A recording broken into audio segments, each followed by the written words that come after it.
Show with me. Let's get into it. So, I've been seeing a lot of women. Right? I've been seeing a lot of women get into these books on the science of jealousy and envy. And that's cool. I got the book Green Eyes. She got into the psychology of jealousy and envy would make somebody like want to take your life. How deep it is, right? And y'all already know what this is, so that's a spirit. That's why they say jealousy, envy is a spirit. It's literally a spirit, and it makes sense that yes, it's true that it will want to take you out. There is a level of low intelligence and low sense of self-reflection. Okay? Because if the moment you look at somebody and you feel that way, you got to start questioning, is this the energy around this person? First of all, is it you? Got to question that. And also, is this the energy around this person? I had somebody, I looked at her, I was like, I remember when I first saw her I think she's younger than me, I'm not sure. And I was like, then I thought she was like, I was like, okay, she's an interesting person, you know what I'm saying? And I remember following her and stuff.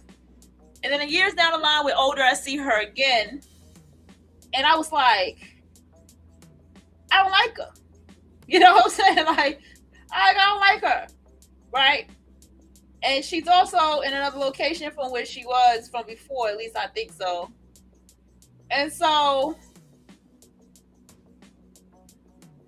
what happened is, I was like, could it possibly be that I just,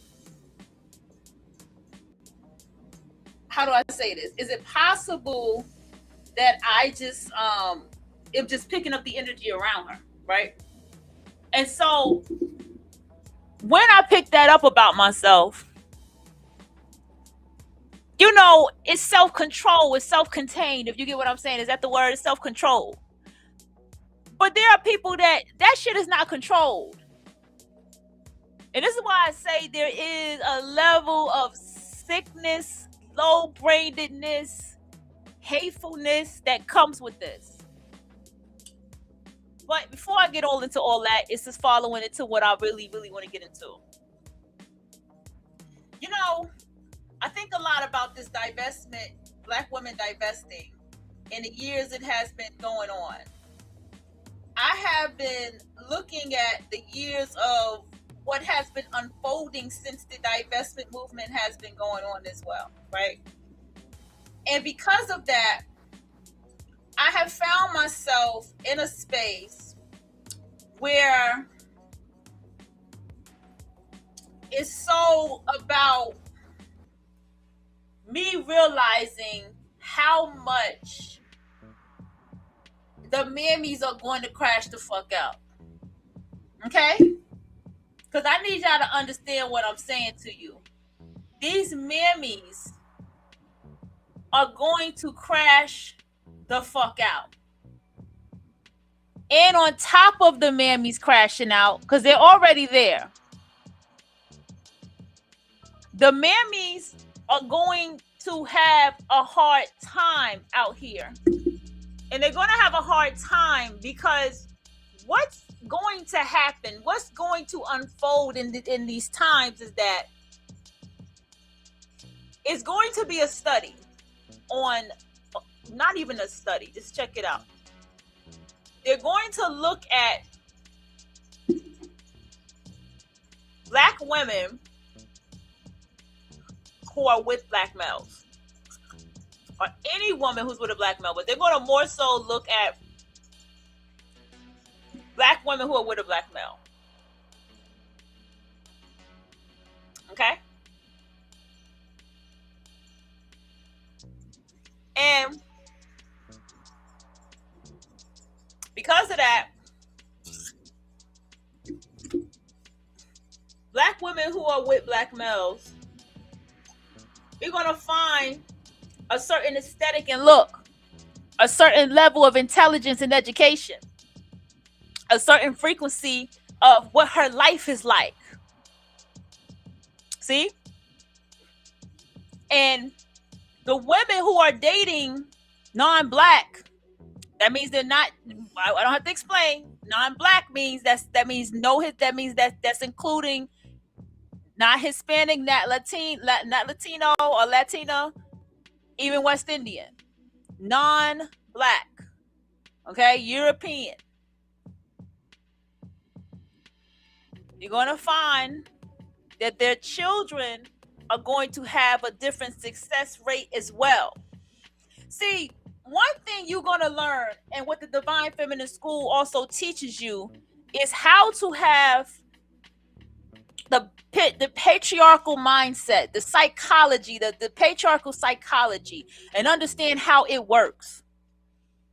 So that means that when you understand the patriarchal psychology, it's business, it's leverage, it's hierarchy. And so do all of this with the black woman dating non-black. Watch the results of what happens with that. And even when the children date non-black, what is the results of her life?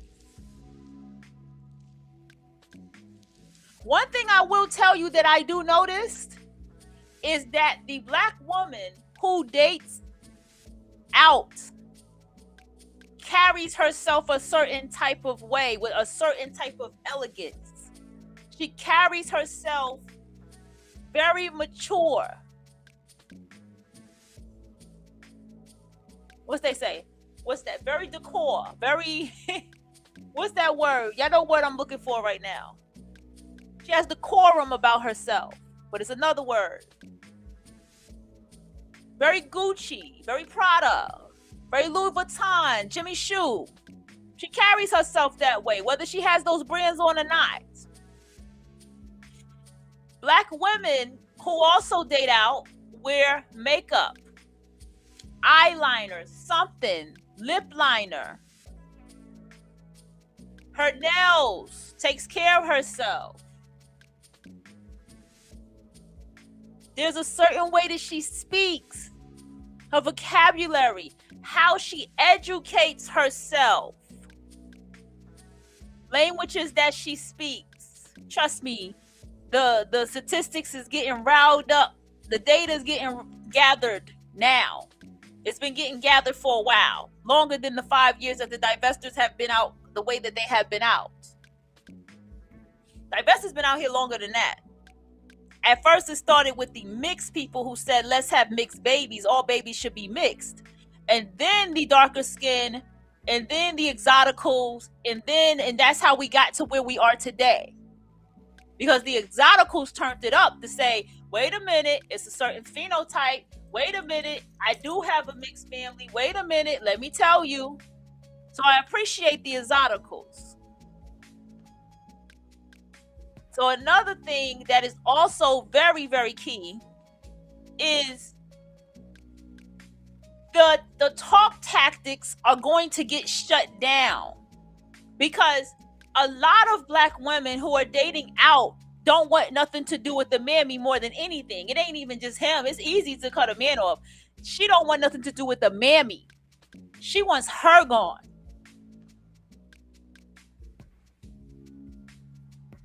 She wants to get rid of her. That's the real issue. She wants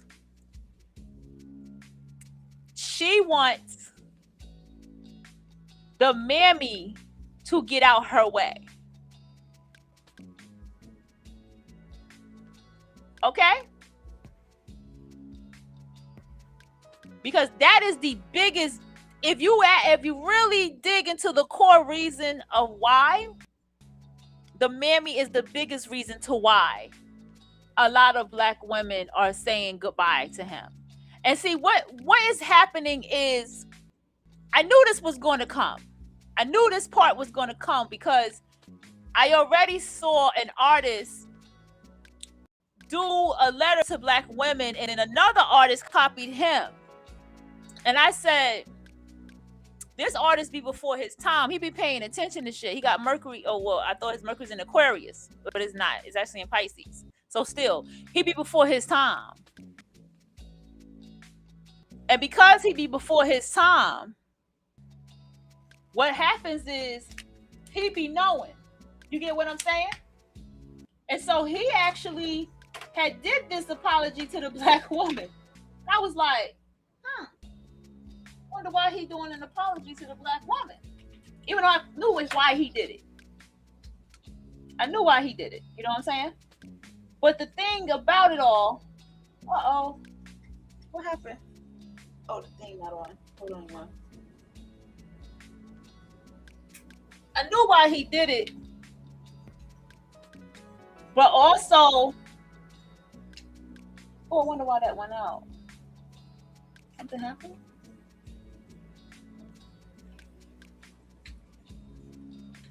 But also, it's the fact too that all the other artists tried to follow behind him.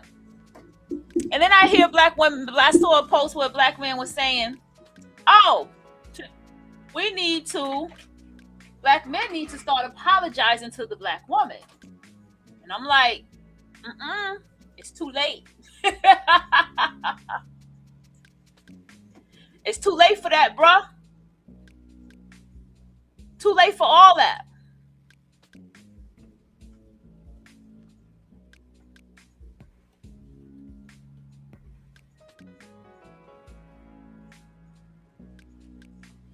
And what that means is, it's like, yo, homies, I'm going to apologize to the black woman, apologize to the black woman. And my thing is,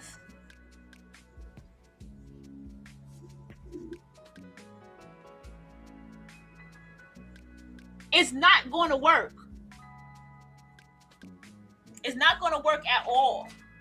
No one cares. Do you understand? A true divested black woman does not care what anybody black has to say. That means she don't care what the baby has to say, and she don't care what he has to say, because she's heard it all before.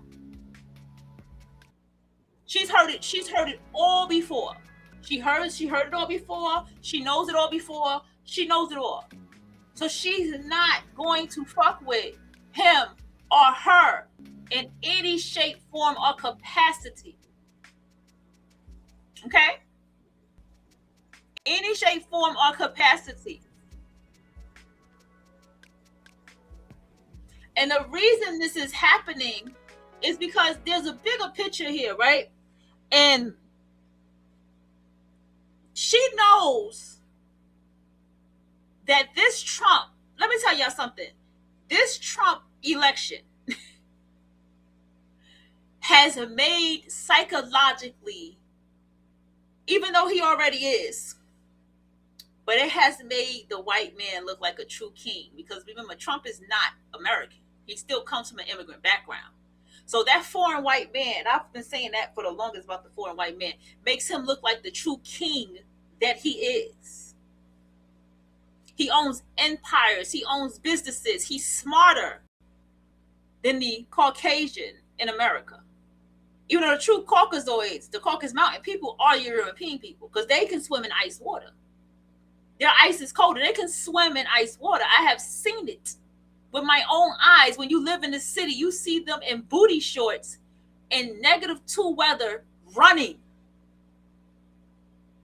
And you just better get out their way, because they'll knock you over.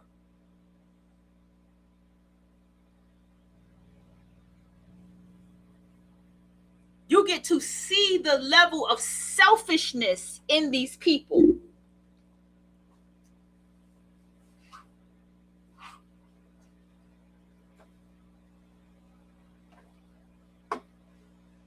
The divested black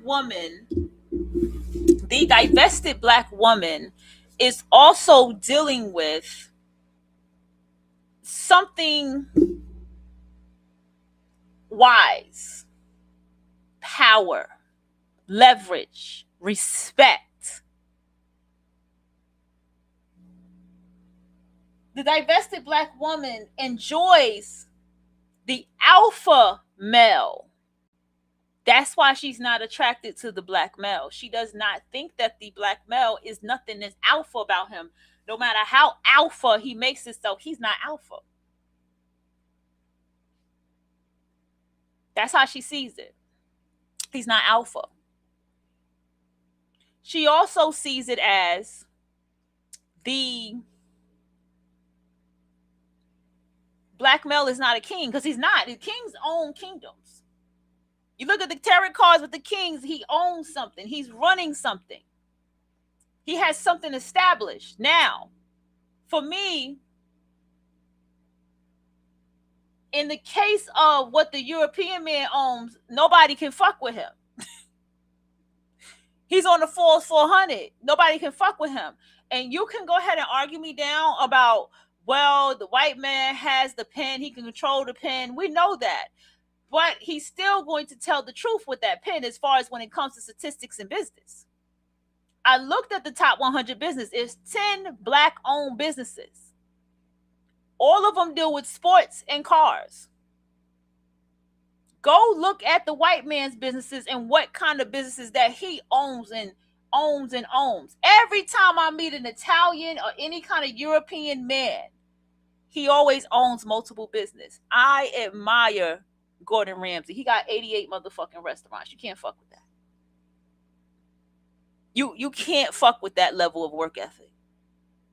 You can't fuck with that level of teamwork ethic and team building and focus and concentration. You cannot fuck with that. Divested black women have an admiration for those type of men. They have an admiration for power. That's really what it's about. They have an admiration for power, and they respect power, and they respect the nature of what male is in this realm. And that's how they still win. You see? See, the divested black woman said, I'm not dealing with this because of her intelligence. She said, I'm not dealing with this. I'm not tolerating this. I'm not dealing with this disrespect. I'm not dealing with the toxic shit. And so she goes out there and gets what she's worth. Now, because I'm streaming in 2 places for my Divine Feminine School, right? You all understand that the male meets you where your worth is at. The male meets you frequency where your worth is at.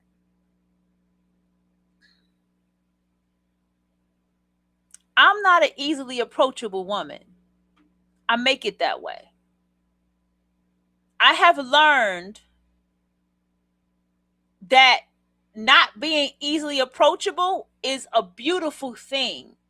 That's being in your Empress and Goddess energy when you're not approachable.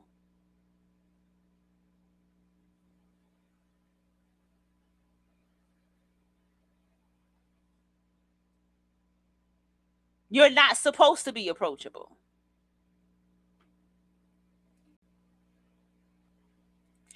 And on top of that, not being approachable means that you have a standard to your approach.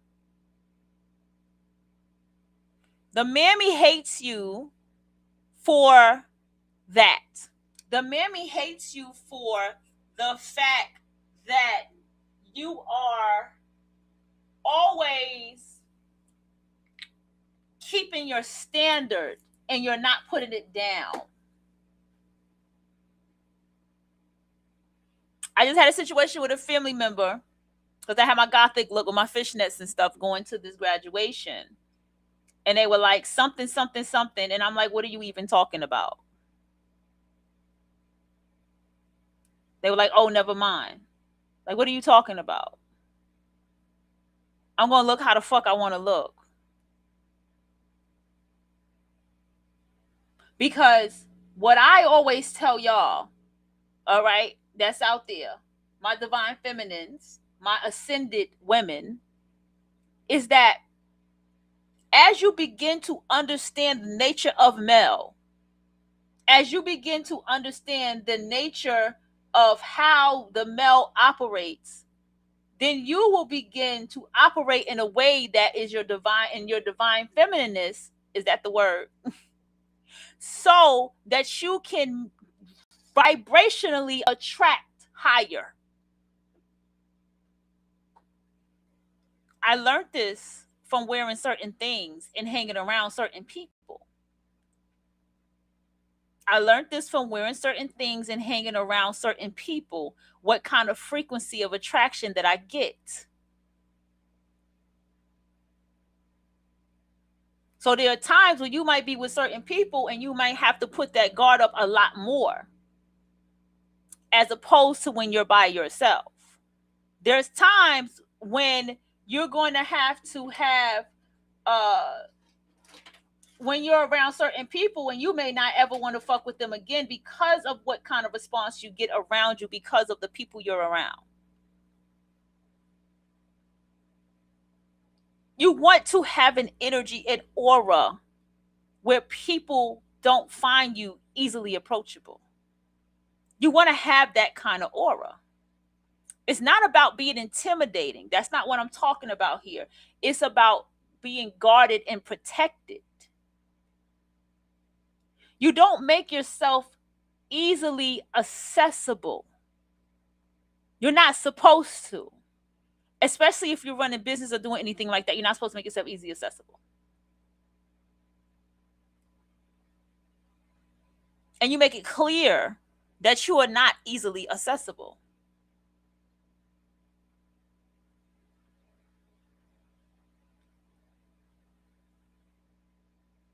You make that clear. See, women, I want you all to understand that everything that everyone ever tries to do to you, divine feminine, is that they want you to always pull your guard, pull your standard down and pull your guard down a little bit. You ever notice that? Pull your standards down and pull your guard down. But this is why you keep at what you do. The family noticed today that I lost weight. I don't pay attention to it. I feel like I didn't lose enough, right? They was like, oh, you lost weight. And my sister-in-law was like, well, this is good weight, right? You lose, I was like, yeah. I'm about to shape up and all that stuff. She's like, oh, that's good. That's what's up. Like I'm about to shape up. And so, well, I am shaping up basically. And so it's interesting that for me, I'm like, oh, I need to lose this belly. Oh, I need to get rid of this. Oh, I need to do that. And other people was like, oh, you lost weight. And even little things like that. And I'm not coming down on my family or nothing, because I don't think so. I don't think that. But even if you are doing little things like that, people take note of it. Because what happens is that begins to build your standards, your currency, how you carry yourself, right? In that part of you that's not accessible. See, I know for sure working out, getting my weight up, or just toning up, taking boxing, dancing, getting physically active, jogging sometime, going hard for myself. The more and more and more I keep up that look, the less and less and less I'm easy to approach. Because you build a standard. I saw this woman, she was fit. She had a great body. I'm talking about, she looked like she's been athletic all her life. Like if she was to go play sports right now, she could just pick it up and just do it. Like that's how fit she was. I love women that got bodies like that. I just do. I love people who have bodies like that. Because I know it's not easy to get a body like that, And she had she had her nice muscles, and she was petite. She had even had muscles in her stomach and her legs, very built. And she's in this struggle ass apartment in this living room, in this big beluga, as y'all say, was rapping with her and saying all kind of disrespectful shit to her. You're skinny, you have no titties, you this and that. And I was like, shorty jealous of her. Shorty is dead ass jealous of her because she's pretty. Like, I could see she's pretty, and she had to look like she possibly could be from the city too. You see what I'm saying? And so, point is, energetically, when you start to look a certain type of way, you're going to have the people around you look a certain type of way. Because that right there tells the standards of who can sit with you and who can't. Getting back to the divested black woman. See, the divested black woman has a good career, makes good money for herself, right? Or she has chosen a male who's very well to do, and she's still taking care of herself. A lot of the women I see, they speak their own languages, they have built their own houses, they have their own businesses. These are the women that I see, okay? And it's not about a man. The man is just, he just happens to be in the orbit. He happens to just come into her life. It ain't something that, you understand what I'm saying? He's not a major part of it, okay?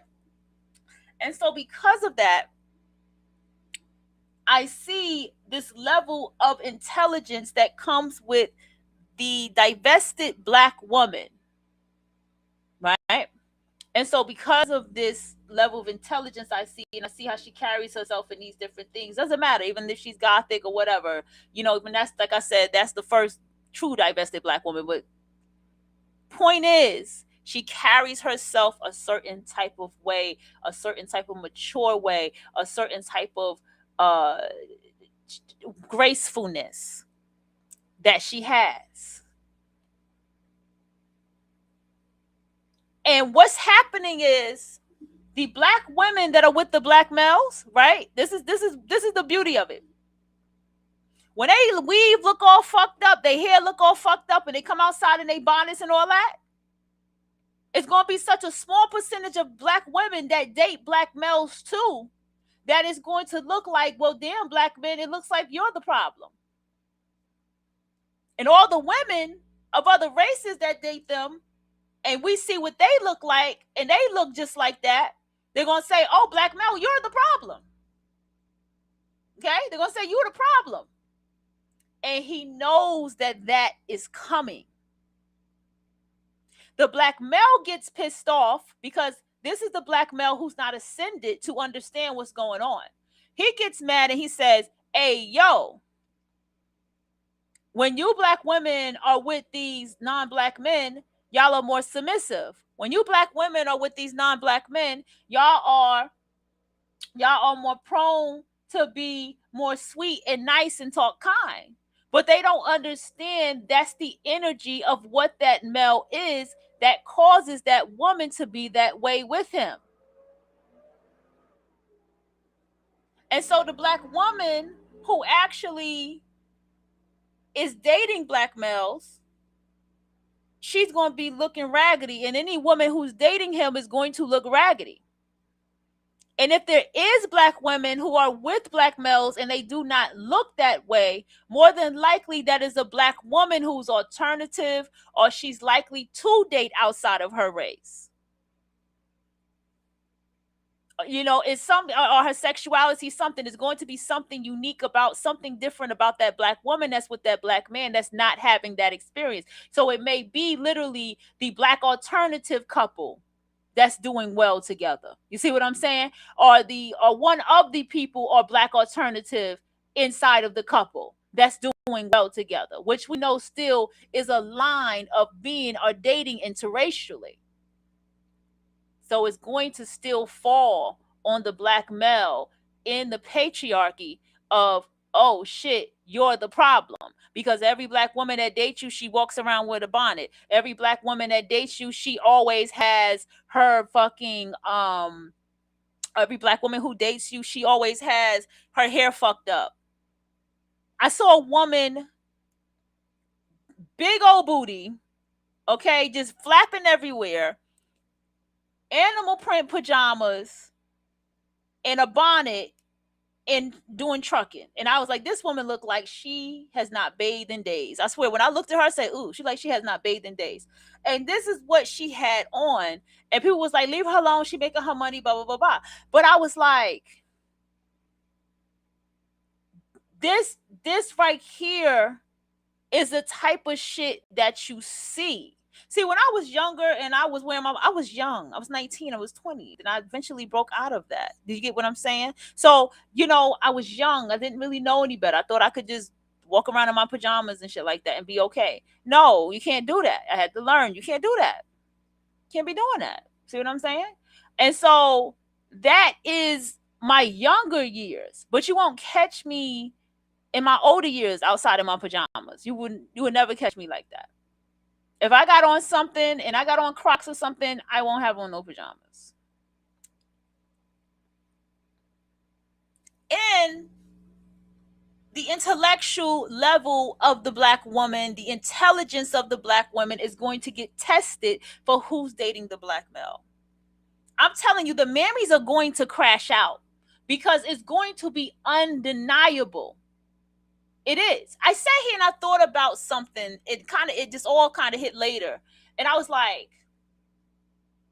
Black women who date Black males don't wear makeup, they don't dress up, they don't do their nails. And I thought about my own experiences. Okay? And I noticed too that Black women who are with Black males, they feel some type of way about women who do dress up and get their hair and nails done. And that's weird in itself. Like, we're women. I'm not a man. I'm a woman with makeup. But they love to see the guy in the makeup and nails, right? That's funny. I just saw a video where this chick was dancing and she like, what they call them? MBAs, right? Nothing but ass, right? She one of them. And she got a nice body. I mean, and she dancing and the two gay guys dances with her. And everybody was cheering on the guy more. Like, oh, you got ass too. And everybody was cheering him on. And I always find that to be so interesting because this is where they work this is where they are so mentally backwards. Because they're so male-centered, male-identified. You get what I'm saying? And so I thought about this. A woman who wears makeup is a woman who wears makeup. And it's also what you surround yourself with and who you surround yourself with when it comes to how you wear your makeup or when you wear makeup. See, when you bring around people who actually go outside and go events and go into settings and go outside with people, they're going to wear makeup. They're going to dress up. They're going to wear lip liner. They're going to look good. You see what I'm saying? Because they go out and they're going to go out amongst other people who look good. You can sit down with somebody and tell when you're at that frequency what level of life somebody's at. I can look at a woman and say that's a working woman right there. I can say, oh yeah, that woman works out. That's a gym rat right there. I could be like, that bitch don't do nothing. And I'm never wrong. I'll be like, I can point out what's what because of the lifestyle and the life that I live. Just yesterday, I didn't feel too well. And I decided to lay down all day yesterday in the bed. I got up late, like literally midnight, to chit chat with my homie in the West Coast. And we had a very good conversation and we was doing our thing and stuff like that. And we were going into something with these weirdos, these weird bitches and shit that's out here. Because they always find a way to creep into, your inboxes and shit like that. And so we were sitting here looking at this. And I was just like, there's no need to sit here and coddle these women. And like, there's no just like, well, it's so unnecessary to be jealous and you need to love yourself. No. No more coddling. Harsh, hard-hitting, honest truth needs to happen to these bitches, just like life did me. Hard-hitting, honest truth, just like life did me, needs to happen to these bitches. Because what is the reality is the black male is going to be very pissed at the black woman that's left dating him. He's already there. Trust me, he's already there. But he's going to be extremely pissed at the quality of black women that's over there dating non-black and the legacy she's building with these non-black males. He's going to be very pissed. Trust me when I tell you this. He's going to be angry. That's why he wants to apologize, because he's really angry. He's going to be angry at the level of how low brain and dumb the black women that are left dating them are going to be. And that's when it's going to get real for the mammies. That's when it's going to get extremely real for those mammies. If it didn't get real for them before, it's going to really get real with the mammies. Because what's happening is, if a mammy is with a black male, I don't give a damn. That's your problem, shorty. That's what the divested black woman is going to say. That's your problem. Moving right along. Let me go over here with my divested black women friends, because they're going to stick together. Trust me when I tell you. That's one thing I will admit. The divested black women are going to stick together with each other.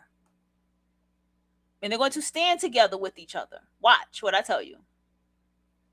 Because it's a different type of thing, and a different type of space, and a different type of fight that the black woman has going over there, that she has to play chess about, and she has to be wise about. Those light-skinned, the preference as I call her, those other races of women, see, they can always just do what they want to do. But those light-skinned women, the preferences and shit, they're going to really look dumb. Because they're not going to have nothing to try to fight and compare to with the male, because so many black women are not dealing with them. They don't fuck with them.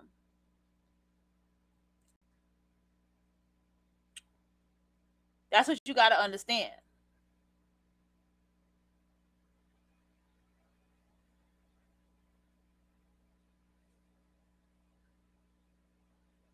Also, you know,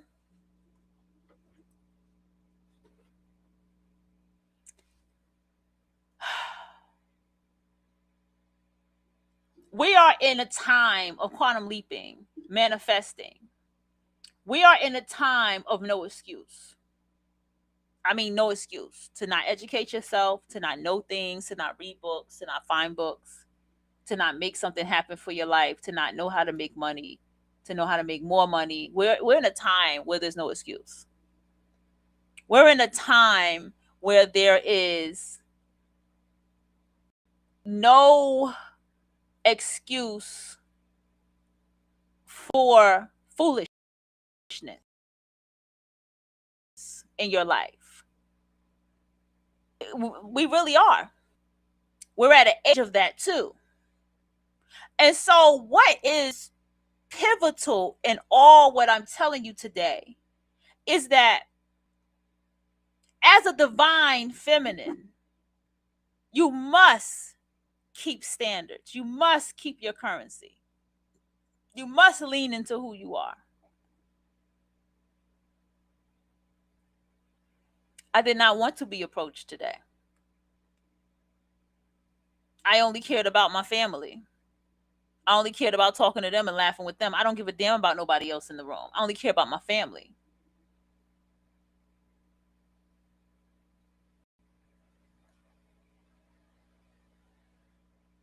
And you have to keep that attitude. Energetically, there's times where there's people that won't even look at you, because you hold such a frequency that's not approachable. You hold a frequency that they can't handle. And that's what's happening to the divested black woman. She's holding a frequency that can't be handled. The divested black woman is building a space for herself of pure beauty and luxury that is putting these bitches to shame, especially the preference. It's putting these bitches to shame.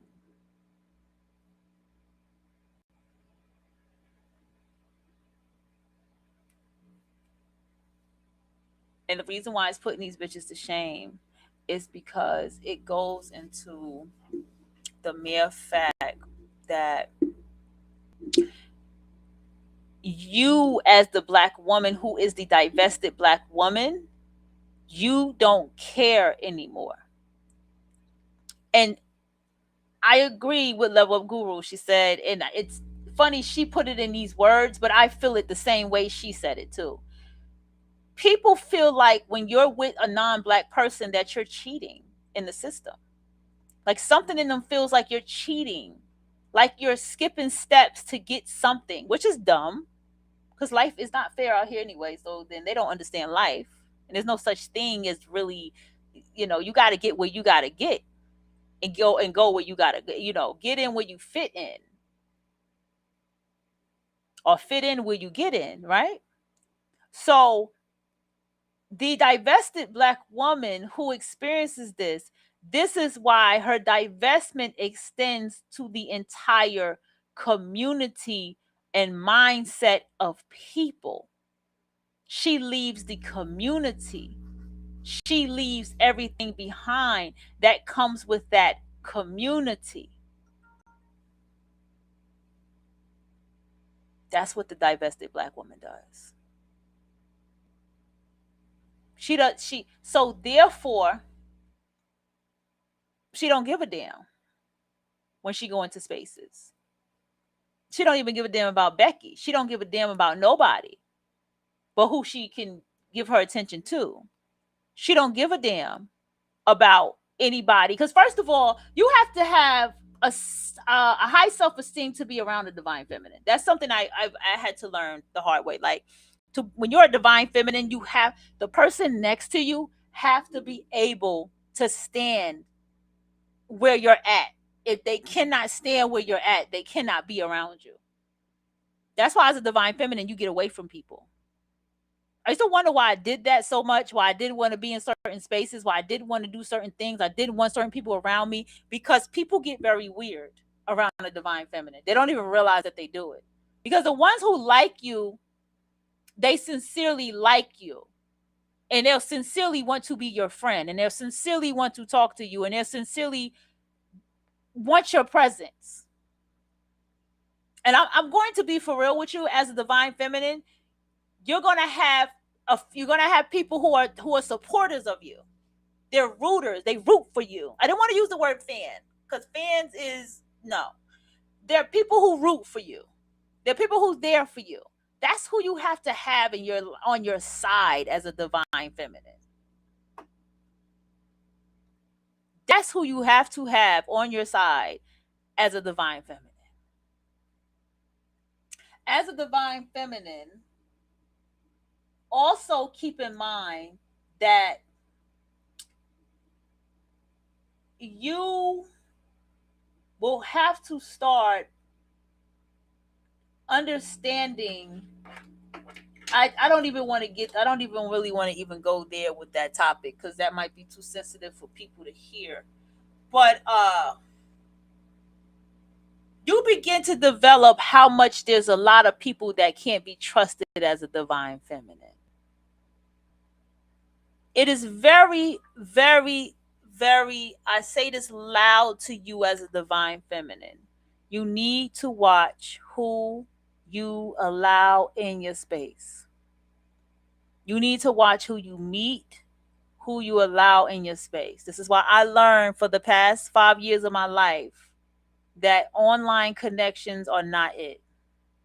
Anybody who I had this online connection with from that time, cool as fuck. Cool as fuck. I feel like that's it. I feel like those were the only two. I feel like the last time that I did it was for those two people to be in my life and be my homies. Other than that, no, nobody else can come in. Don't trust people. It's deep. You can't trust people. You have to understand that divine feminine people are going to be jealous of who you are spiritually. Going to be very jealous. People are always going to gossip about you, even when you're not there no more. People are going to gossip about you because the reality of why they do it is because they are jealous of you. People are going to always try to come around to stop you. Trust me. People are always coming around to stop you. Listen, I've had a few people from the past. And when you're in tune, you'll be able to know this. You're able to tell that this is going to happen before it happens. But you'll begin to know that people are about to come back around. You can feel it. You wake up and you just know. Okay? So what happens as a divine feminine is when you start to see people come back and stuff like that, it's just a sign that those people might be thinking about you, talking about you. It's an energetic thing that people might be trying to bring you back in or something. Because by the time, if you hit them up, they're going to say, damn, I was just talking about you, this, that, and the third. No, don't do it.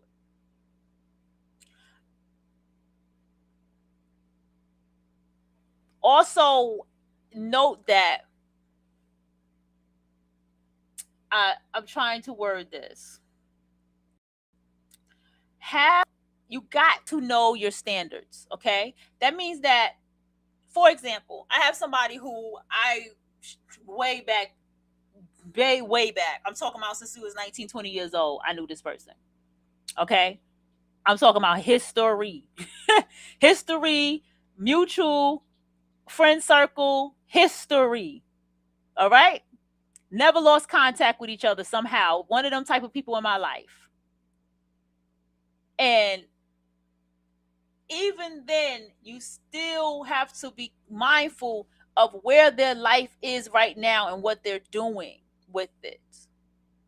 Because if not, you can slip up and find yourself in a situation. Now, with this particular person, I'm not worried about it because this person is not even accessible. Just like me, they're not accessible. When I text them, I promise you I'll get it 2 days later. I get a 72-hour response from this person. They're busy. And so also,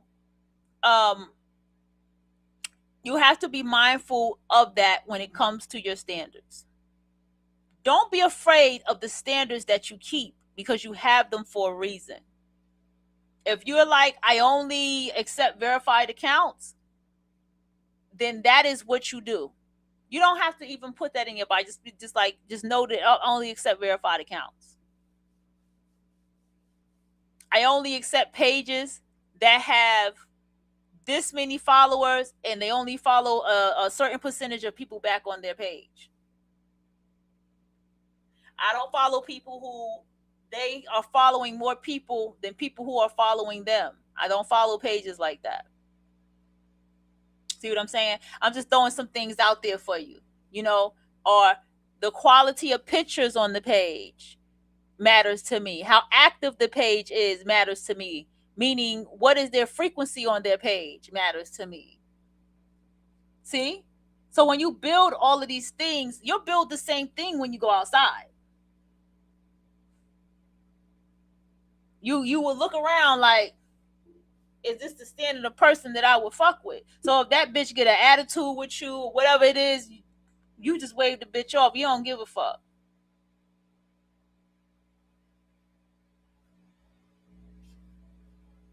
You don't give a fuck. Because what's coming for these mammies, they're going to have to pay the piper.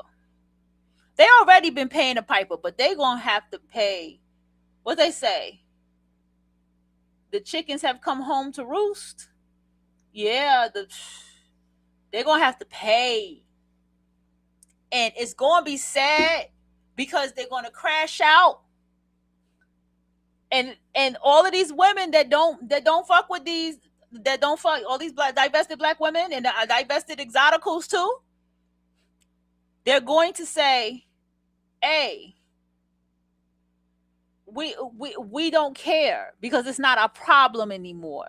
We don't have these problems that you have. So it does not apply to us or my children or just my life in general. I'm not with men and I am not with nobody really. So I don't have the same situations as other people. The only time I found myself in any type of retarded situation was because of somebody online. You feel me? It was an online situation. And then if it was a situation, it was because ridiculous shit, just dumb shit, very childish, dumb shit, online shit. You feel what I'm saying? And so, other than that, I don't really come across shit like that. I don't really come across those problems because the moment that somebody started to keep doing that to me was the moment that I set a boundary up from them having access to me. I took away that access that they were allowed to have from me. Do you get what I'm saying? Anytime somebody acts up, says something wrong to me, whatever the case may be, I take away their access from me. You see what I'm saying?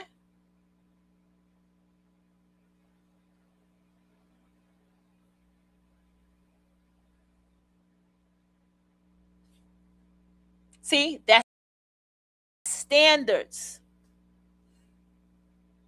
So when you have certain people that you are around, when you walk outside, people have that tells people their access to you or not.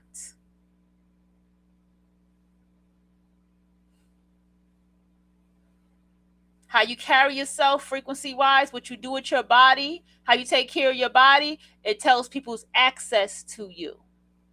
Now let's get into the body. See, a woman puts on an outfit,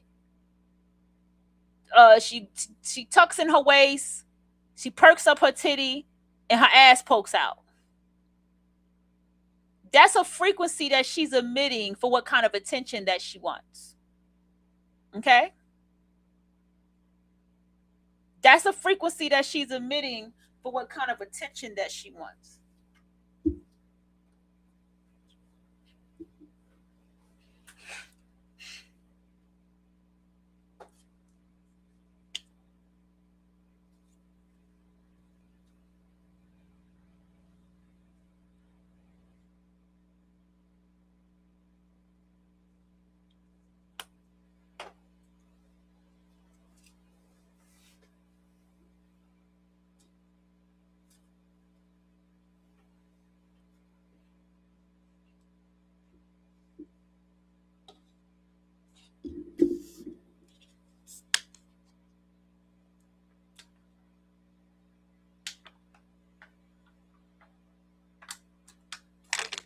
Excuse me.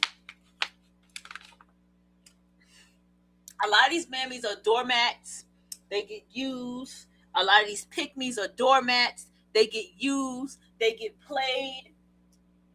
These dudes make songs and tell them that they give them nothing, that they feel nothing for them. The black male was raised by a pick-me and mammy, and so therefore there's a lot of them who have taken on the pick-me and mammy behavior towards women with jealousy and envy, because it happens. And all these different type of things, which has caused, which is the effect for all the, you understand? That's the effect for all the causal shit that they taught, the casualties that they've been doing for all these years. And that's the effect. So this high percentage women is beautiful. Now, let's get into the appearance, carrying yourself. Today I had on a body shaper, a cute shirt, all black, of course. My Crocs wasn't all black. And a cute top, a cute t-shirt top, right? And I look comfy. Had my hoodie on. I was very comfy. And my fishnets, of course, because why not? And so what happened is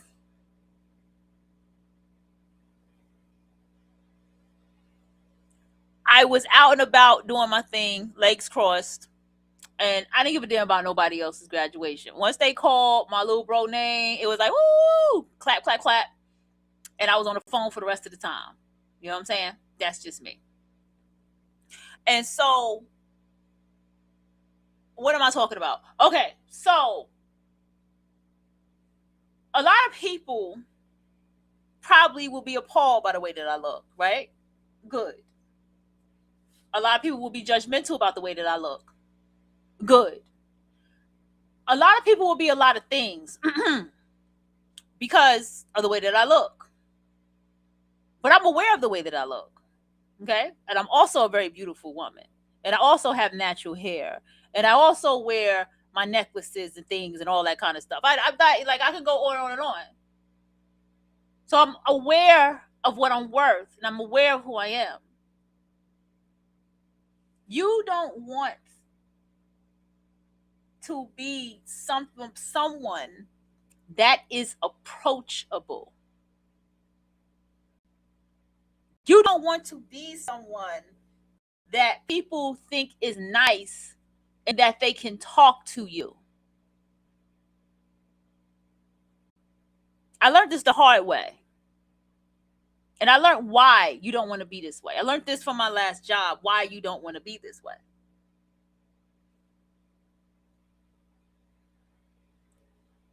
People only want to come around the divine feminine to criticize you, to start with you, to say something in your face, to get you to fight them.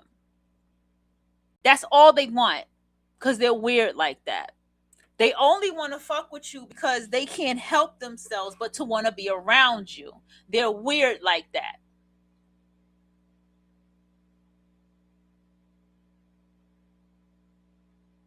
And as a divine feminine, you're very intuitive and you're aware of these things.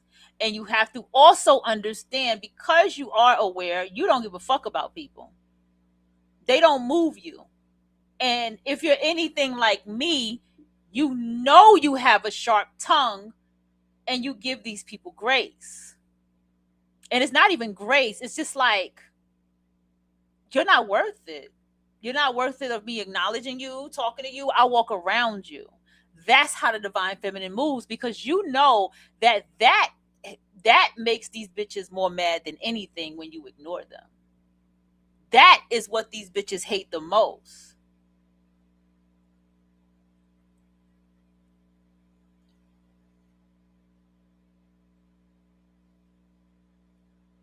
Why?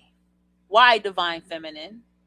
Because you got to understand, you have jealousy around you and envy around you more than you realize. You don't even realize how much jealousy and envy you have around you.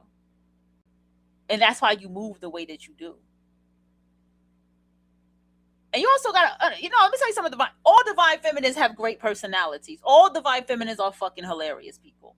Absolutely hilarious, have great personalities, likability, knows how to talk to anybody. Most divine feminines come from the big cities. When we open up, we open up. When we're likable, we're likable. When we're lovable, we're lovable. And we know that. But everybody's not deserving of that part of us. Women are groupies. They're groupies. They don't have their own mind. They have hive minds. These simps and betters are just like them. They're always gossiping about somebody. They always got something to say, and their lives ain't shit. I guarantee you ain't no art on their wall that they've painted. I guarantee you there's nothing that they've contributed to society. They've never been on a panel that had, like, nobody would ever have them on their panel discussing anything that look like a damn fool. Kendra G show. It's a guy right now, they got a show on TikTok, a dating show.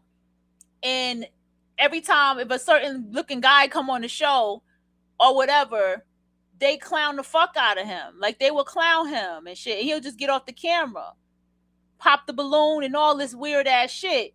We don't fuck with that.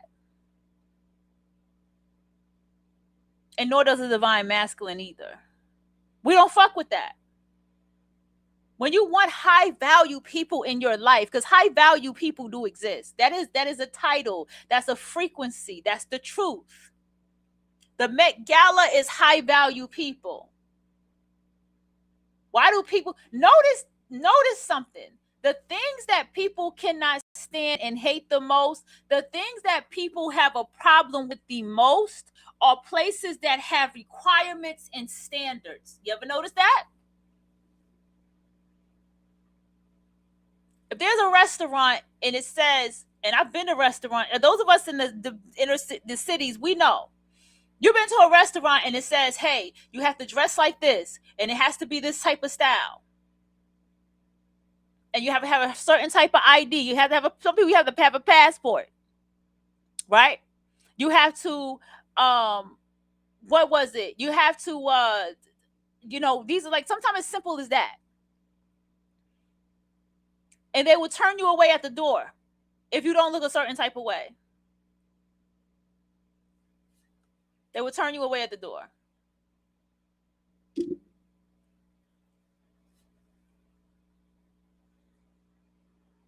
And so therefore, notice that people have a problem with people who have standards and boundaries. Everybody can't make it to the Met Gala. You can barely be in the back. You better hope you can get close enough to that door when the celebrities have to come out. Most of the time you have to stand across the street and watch the celebrities come out the door for the Met Gala to see the outfits at a certain angle.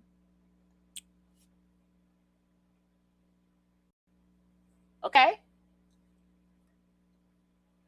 The Met Gala is a whole fucking museum, people. It's literally a fucking museum.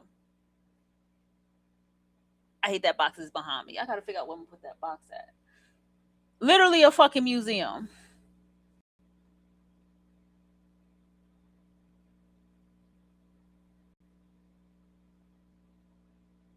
That they turned into somewhere to honor and respect fashion and have a theme. Beautiful. For the world to share and have an experience with. I think that's beautiful. But I'm somebody that appreciates style and fashion. Notice people have a problem with that. Well, what makes them so special and this and that? Anybody who talks like that is childish and low-brained. What makes them special is that they earned it. Their title, the work that they've done. That's what makes them special enough to be there.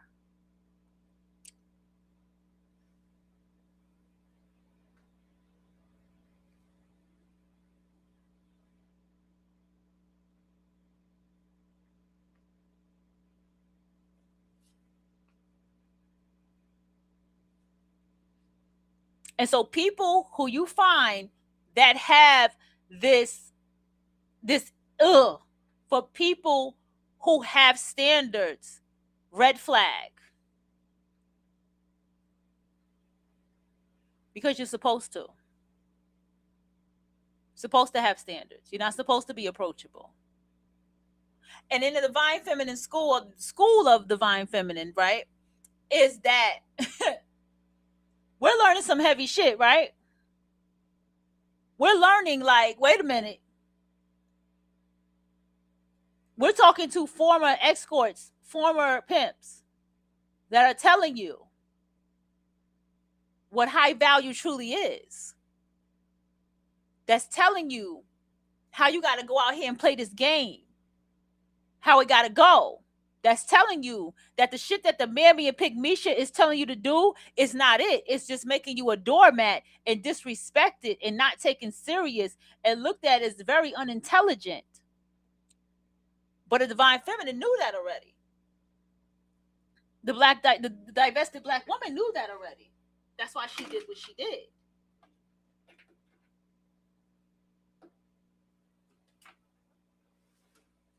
The divested black woman is attracted to mature alpha energy. I give them that. The zealot divested women that I hear, they ain't with a man dancing and popping his hips. They don't understand shit like that. They ain't with that. They ain't with a cross-chested man who puts a purse on it with that calls it a pocketbook. They ain't with none of that. They're with very alpha, dirt on his shirt, dirt and mud on his shoes type of males. That's what they like. And I don't think nothing's wrong with that.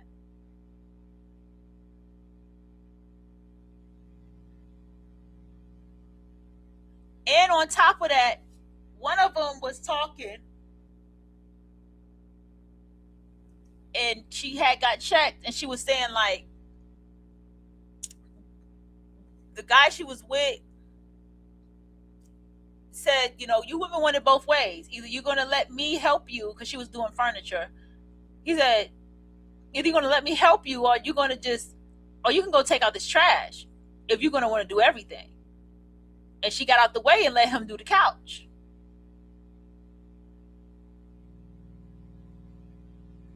And there's nothing wrong with a woman who wants that type of energy. You see what I'm saying? And I'm, you know, I know, listen, we ain't got to get into it.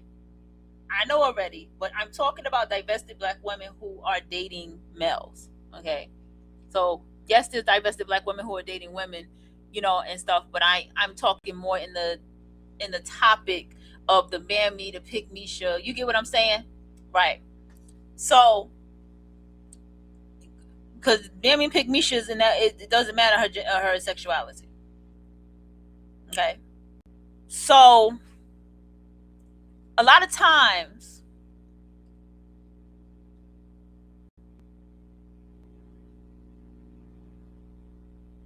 what happens is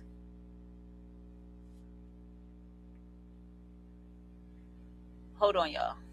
What happens is the reason you get away from people like that, because it's how you keep your frequency. It's how you keep going.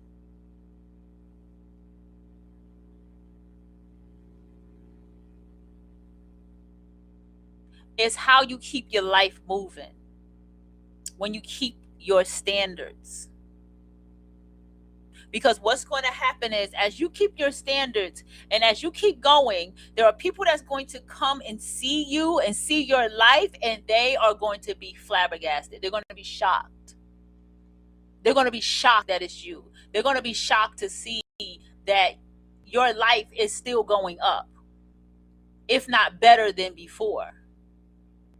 They're going to be taken aback by the fact that your life is in a way that they did not expect it. But this is where the weird shit comes in, and this is where they're going to try to come in and talk to you and check in, because they just, you see what I'm saying? You just listen, don't even get into the evilness of it all and all that type of shit. Fuck all that. Understand that this is the territory of what pushes you to go higher and higher in your life. Because of these type of people, you have to know that they exist. You have to know that they exist. You have to know that their jealousy and envy is there. You have to know that they're hating. You have to know and be aware of it. Be aware.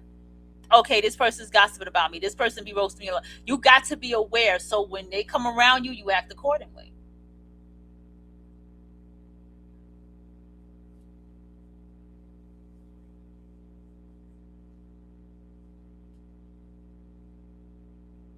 You see what I'm saying? Because I have a deeper situation in my life. You know, anyone who pays attention will know what I'm talking about. But you gotta be aware of understanding, like, there are times you may have to remove yourself from certain places and people. Hold on, y'all.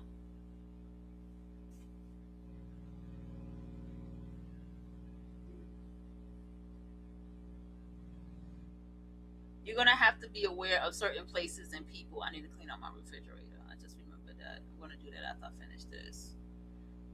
Yeah, thoughts out loud, thoughts out loud. I think my refrigerator. No matter of fact, let me text her here. I'm trying to text her everywhere else but where I need to text her. So,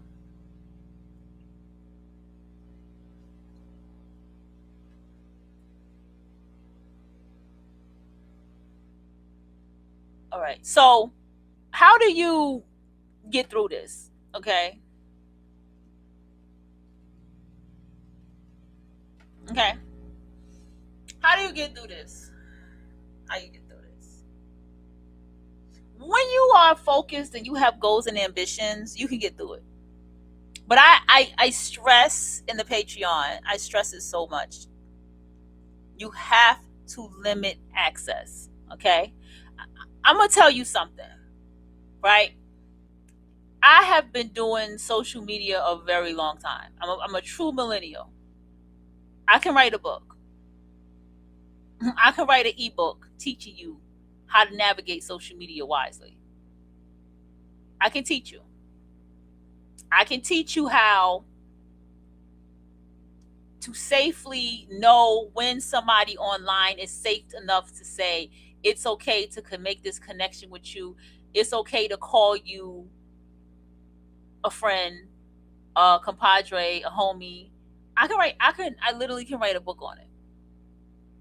But I'm going to stress to you, when you are in a public space where you're taking professional pictures with yourself, when you are taking professional pictures of yourself,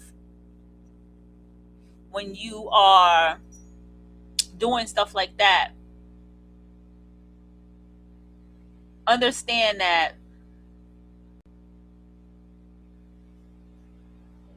you can't have these weirdos around you. Point blank, period. Like, you can't have them around you. And it goes back to go into my shows about the psyche of the inner city people versus out of town people. If you're inner city people, you're not going to get along with out of town people like that. You need to know that, and you need to know what this inner city, the city people is versus who are considered the out of town, and who are the city, the people who have the honorable mention cities, but they're not inner city. And you have to deal with that reality. I know it's harsh. It's a harsh reality, but it's a very real reality.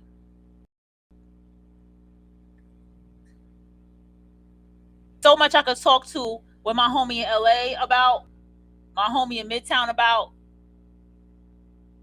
that they're going to get more than others. You know what I'm saying? Um, there's a lot of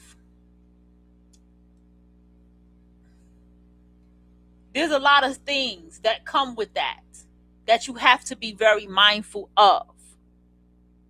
I also say, it's like I tell you all the time, when you are in a public setting, because this is what I had to learn the hard way, you're going to have to navigate as if you're a celebrity.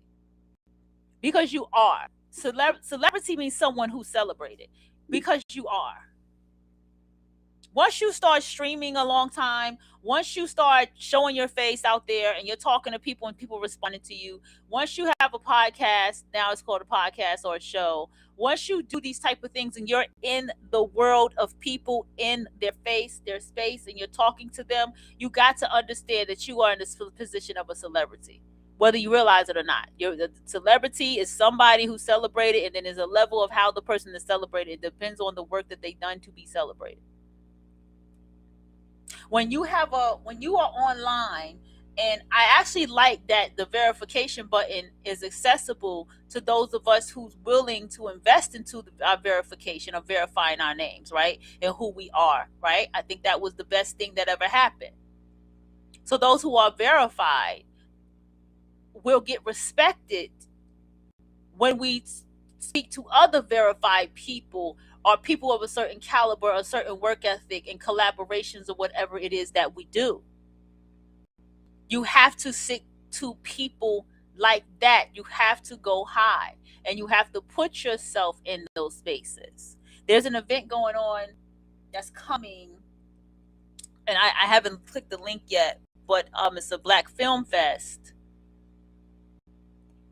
and I have no clue if it's in New York, not New York City. I mean, here in the Carolinas, or I don't know, because I remember last year when they had it or whatever. So even events like that, even to go to something like that to socialize with other people is a plus for you wherever you can go and network and put your name out there. I already have a director that I work with. I just have to go into my meeting with my director. You understand? But I have a director. And so there's a lot of things in team building that you have to do. You will also begin to have more respect for yourself and your self-worth by who's on your social media and who follows you and who you allow to follow. Like all of these different things that you allow, that's what you would do when you have your self-respect.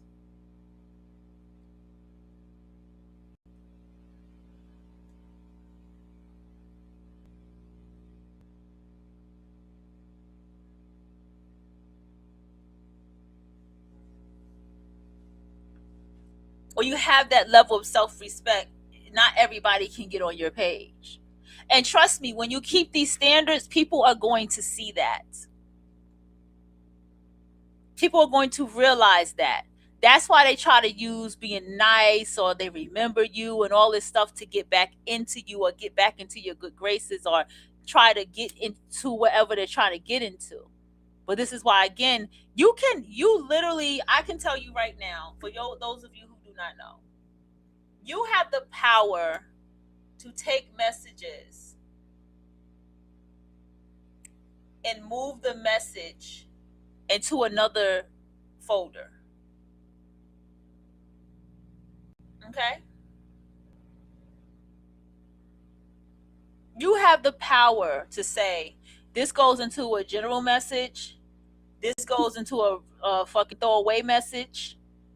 You have the power to put who is your priority messages and who goes into a fucking bot on the side, so you don't get distracted.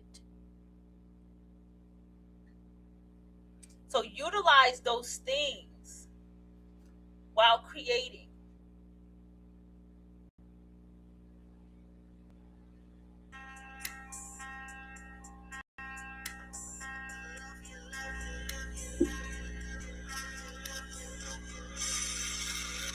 Okay.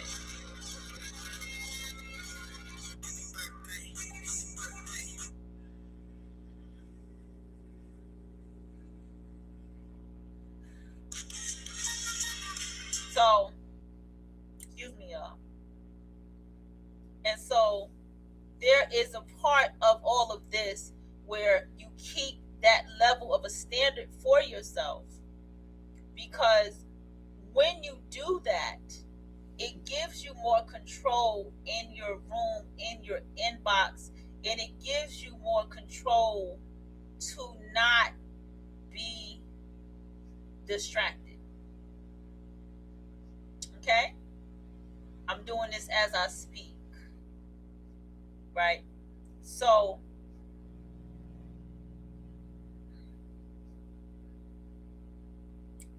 there's things you can hide. There's things that you can do a lot of things with. You feel what I'm saying? And you must take advantage of these things. Okay? Now, what is also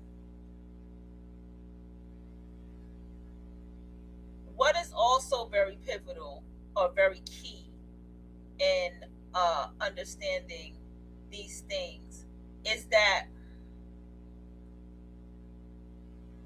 you gotta know that whatever you're worth,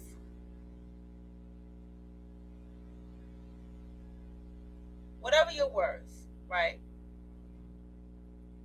Whatever you know that you're worth, you gotta know that it all comes down to having having your guard up and knowing what your distractions is. Okay, now I'm gonna have to go here with y'all when it comes to this. All right, what that means is that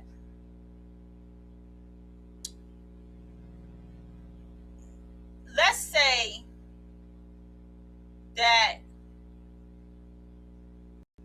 you're basically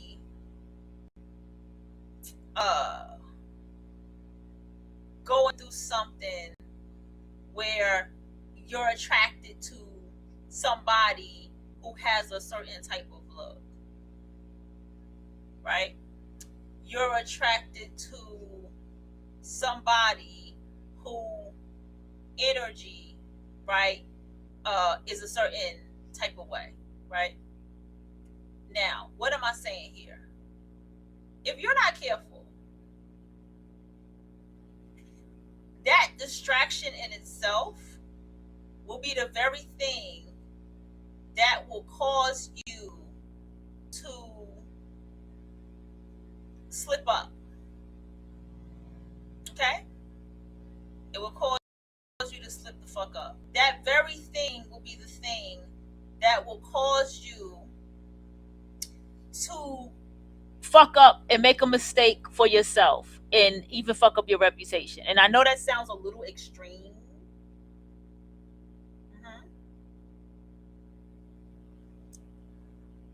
That may seem a little extreme, but it's not. Okay? It's not. And it's not extreme because you have to make sure that you are being honest with yourself. Now, what does this mean? This means that you are at a space in your life that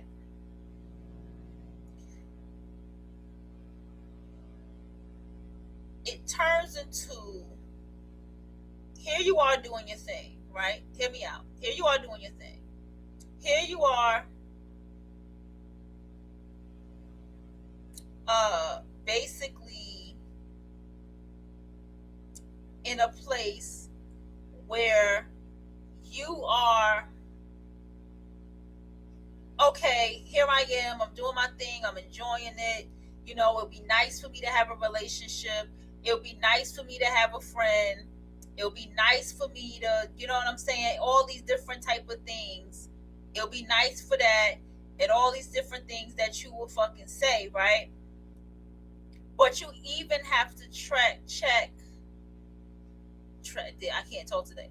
You even have to check those feelings and those type of emotions and how distractive that they are. Okay?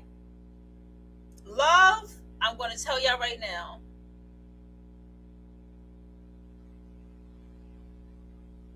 Love is distractive. Okay? Love is distractive. Relationships are distractive.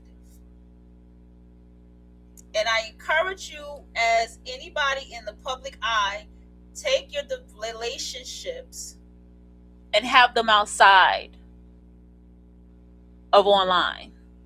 Build them outside of online. Unless you know for sure this person is A1 in what they are.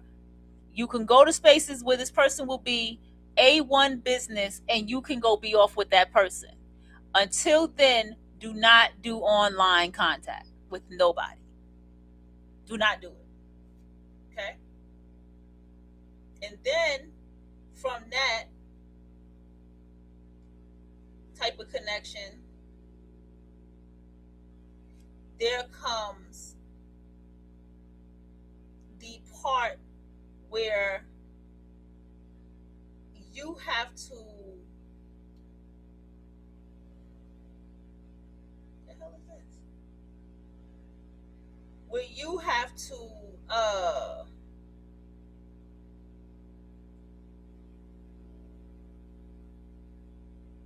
how do I say this? You just have to not be distracted by love and relationships. Okay? You just have to not be distracted by love and relationships. Because I'm going to give you a story to why. Let's say you're going through something in your life. I mean, you're majorly going through something in your life. Right? And in your life, and while you're going through something in your life, you're emotional. You're probably even depressed. That's even worse. Shouldn't be talking to nobody if you're depressed. You're going through something in your life, and you are you're in need of comfort. We're human beings. That's normal for a human being. But I'm going to tell you from my own experience about that. When you are a creative and you get those feelings, that's when you need to learn to fulfill yourself with your art. That's when you need to learn how to do your own body touching, body tapping to fulfill yourself. That's when you need to start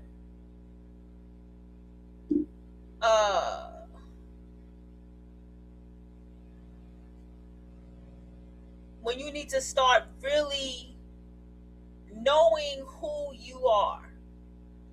Feel me?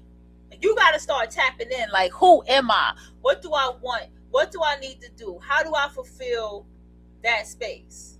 How do I know that this is fully what I feel? Okay?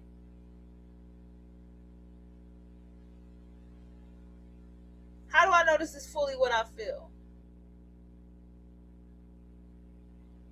And so when you do that,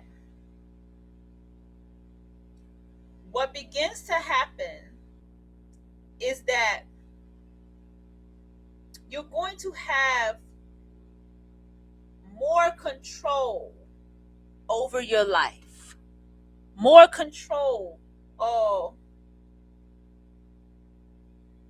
Okay? More control over how you do life when you have these feelings.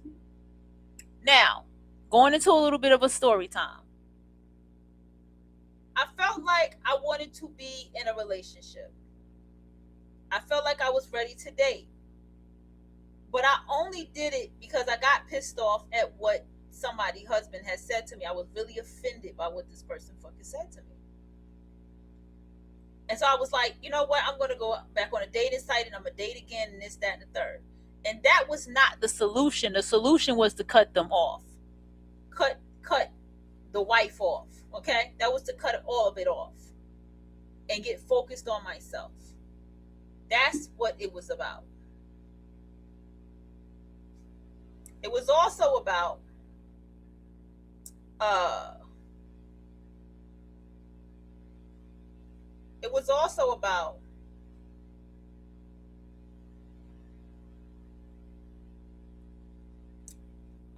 how do I say this?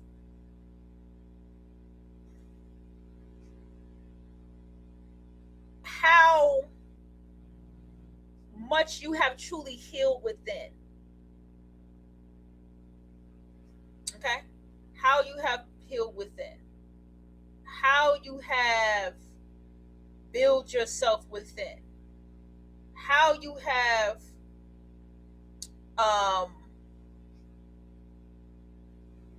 really tapped into yourself. Because what is happening is that when you begin to tap into yourself, you will begin to understand that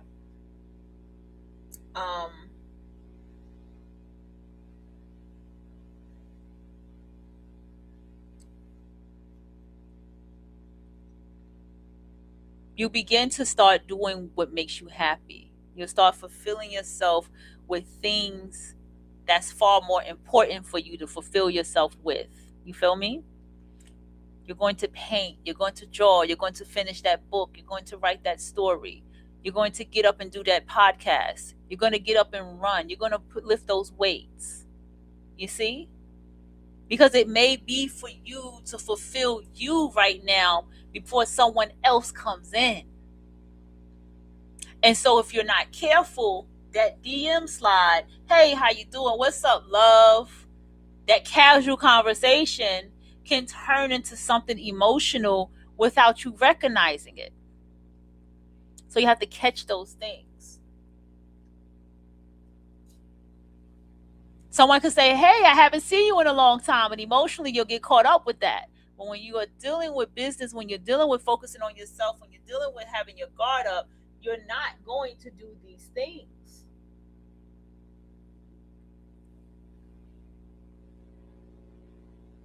You're not going to do these things. When you have your guard up, you're not going to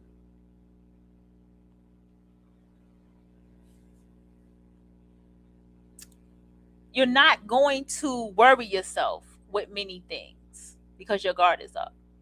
And see, I would tell you something. When your guard is really up, you're very sensitive to people. You're very sensitive to people. You're very sensitive to what they say. You're just extremely sensitive. And you'll be like, you don't even know why you're so sensitive and triggered, because it's just telling you to get away and telling you to go heal yourself. That's why you're so extremely triggered like that. You know, I've been through that when I was like 34. I was just extremely triggered by many things, because that's just the universe telling you to get away from things and people and shit like that.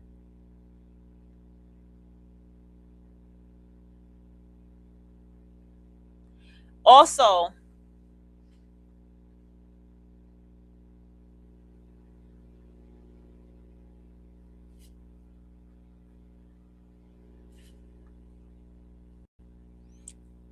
understand that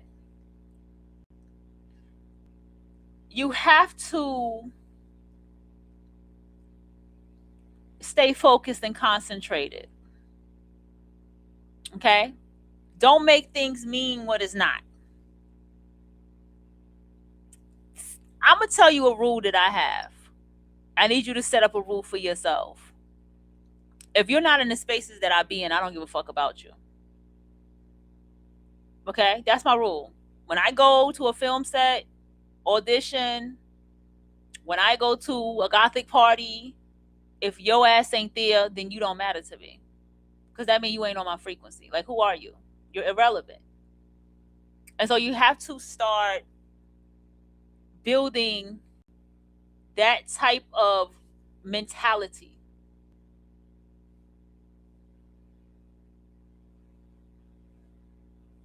Online, anybody can be anything online.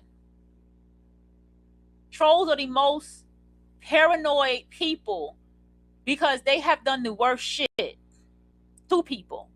I notice trolls are like, do you know them? Do you know them? They're the most paranoid people because they have done the worst shit to people. That's why they're so paranoid like that. I used to wonder, why are trolls so paranoid? Because they have done some trash ass shit to people, and they're afraid that that karma is going to lay back on their ass.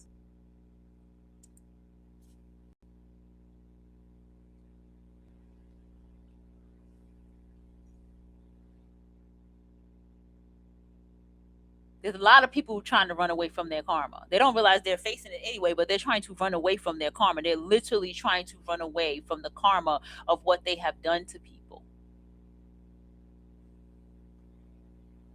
And so a lot of people are trying to clear their karma by coming back to you, by trying to put on another face. But I'm going to tell you, don't make yourself accessible to them. They want to argue with you, you block them. They want to start shit, you block them. They want to do something, you block them. You kick them, you block them. You just kick and block all day. You don't have time. There's an option on Instagram and Facebook where you can allow certain words on your page. Because my page is private, and maybe once a month I have a public post. Literally, I've noticed like once a month I have a public post. Other than that, that page is private and locked in. And I have had the same amount of friends for the past 2 years on my Facebook. Now, for my other page, I can't say the same. But for this particular Facebook page, I have had the same amount of friends on there, and I keep it that way. I had a little bit over the number, like a little bit over it, and I put the number back down to the same number. And when I did that, that person had to fucking go. I had to block them.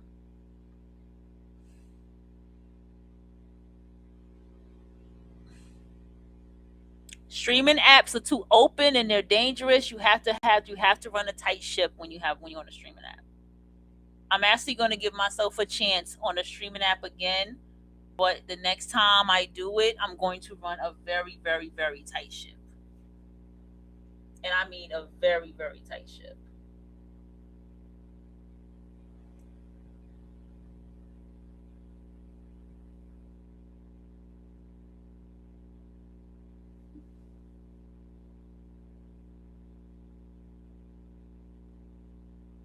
Because I learned what I learned. Let me tell you a lesson from watching other people. Out of town shit.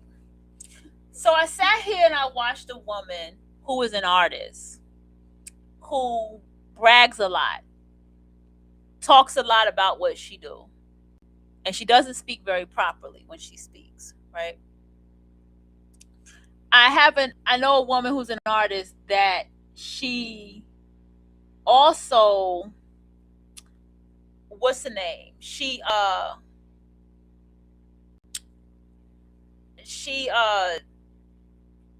always like selling something, and then she'd be like, well, I got an album, and somebody from the city always be like, whoa, hold on, wait a minute about that album, and they'll bounce like they don't want to hear it, because city people, we hear that all the time. That ain't impressive to us. And so she get played every time. She's messy and she's very jealous of other people, right? And I peeped this about this person. And they also like to have this audience of lowlives around them to give them applause about whatever it is that they do and all this, that, and third, okay? You got to understand that that same person is going to look at you and your boundaries and your standards and the people you associate with, because don't think people are not looking at your follow list and who you follow and who follows you back. They're going to look at the numbers of people that you follow versus how many people follow you. And if they're watching you, they're going to see how far those numbers go down with the follow list. And if they're watching close enough, they might realize that they've been blocked before they go get another page to go follow you again. And so these type of people do this stalking type of behavior and shit because they're not only just sending the evil eye, and it's not going to work if you're doing your proper magic, but they're also people who they ain't really there like they think that they are, but they can see that you are there. They ain't really there that you can see you are there.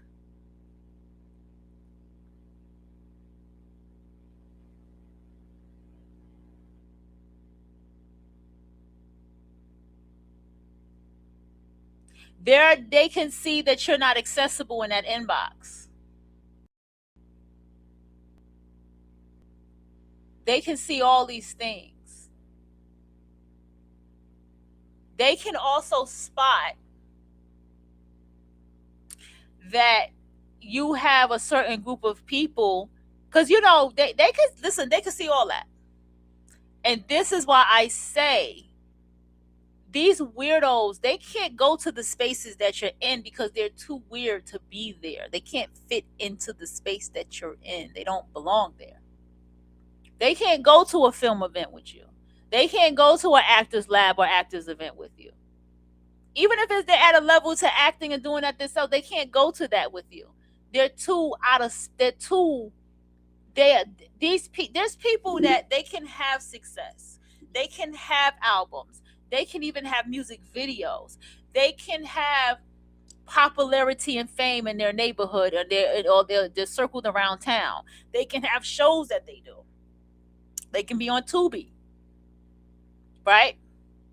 But that doesn't mean that they're at the level of frequency of work ethic and respect that you have. See what I'm saying?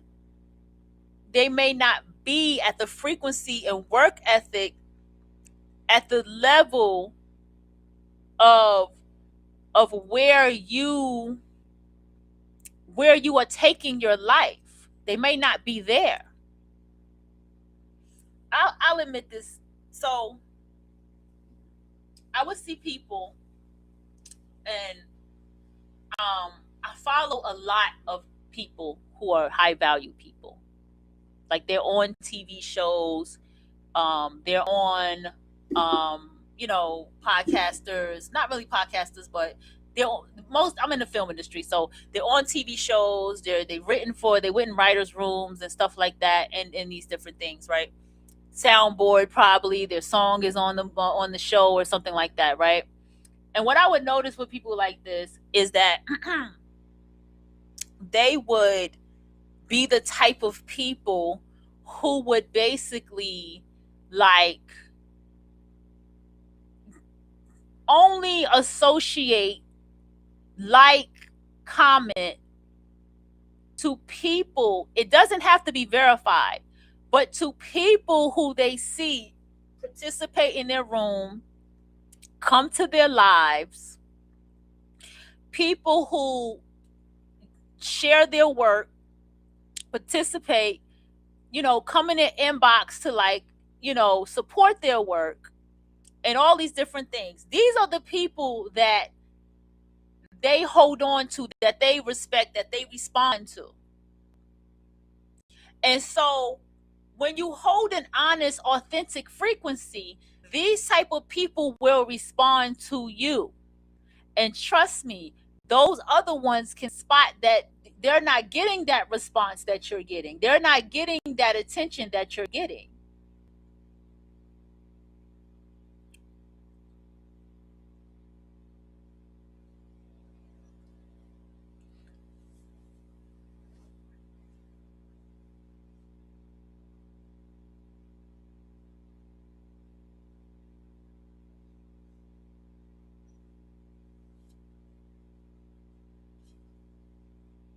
So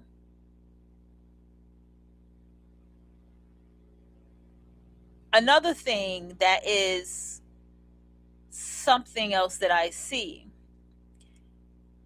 when I watch people like this, yes, they do end up with the frequency of celebrities and people of high value, because they have a very strict way that they navigate on their pages and their social medias.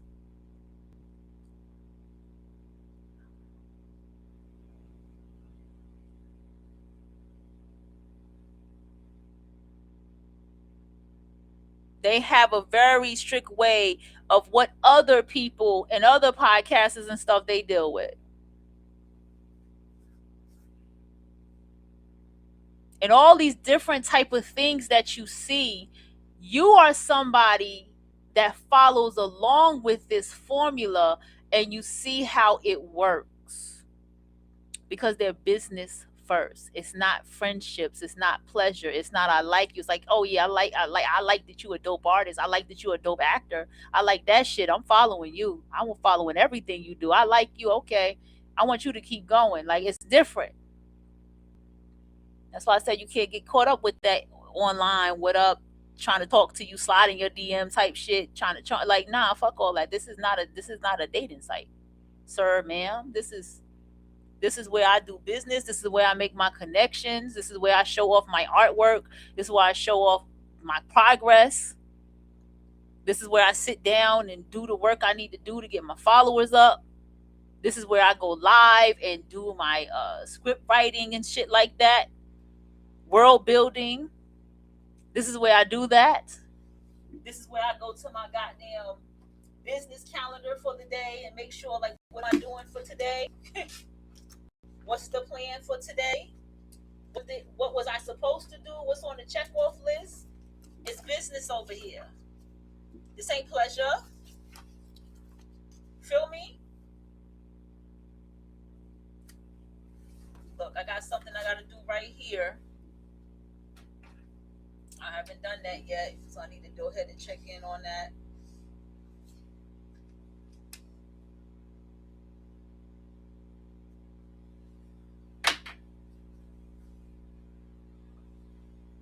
Then, on top of that, you know,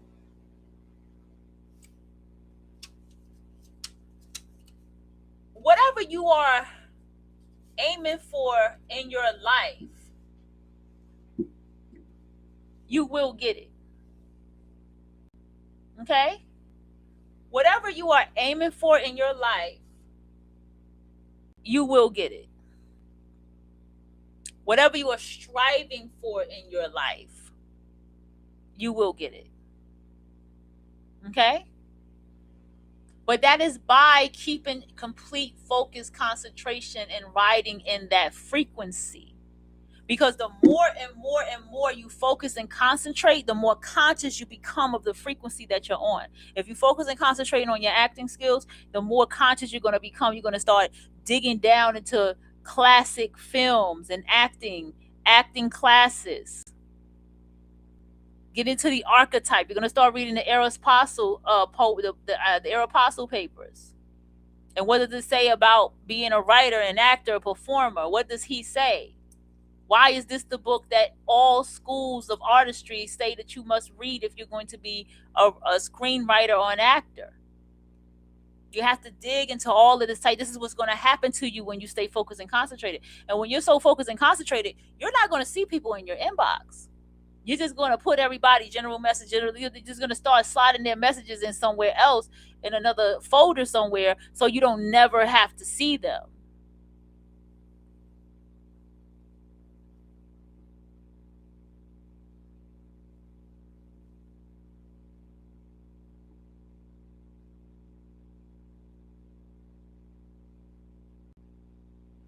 So you don't never have to see them.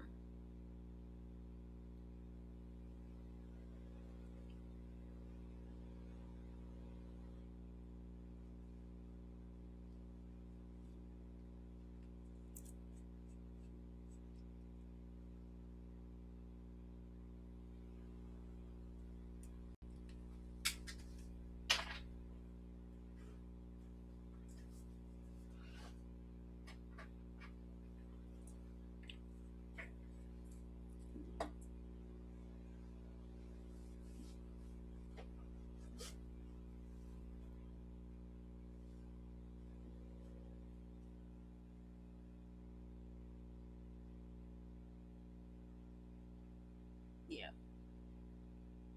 Ain't nobody even in here. So understand that this is where you have to stay focused. I have people recently I have talked to offline and never again. Talk to them again, probably through a social platform, phone call, and that's it, and never again. They reach me on social media, I reach them, I share posts sometime and whatever, and if they write me, I don't really write them back. I might do a thumbs up emoji, but I'm not accessible. But that was on them. They made me that way with them. Like, don't want to fuck with you. And so you got to understand that, because they're not at the frequency of what you do. They're not at the level of understanding what it is that you do. I think it's beautiful that Instagram had brought it back where you have to have 1,000 followers in order to go live. You gotta have 1,000 in order to go live on Instagram. And I'm like, that's beautiful. And see, when you have standards like that, it pushes people away. And I think you can only go live with your friends if you don't have 1,000 or something like that.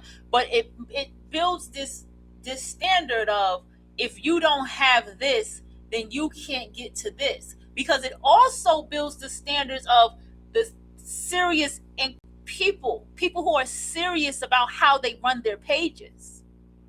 If I'm running an app, my app will have rules like that. My app will have certain things you can and cannot do until you get to a certain level to show me who's serious about being on my app and using my platform.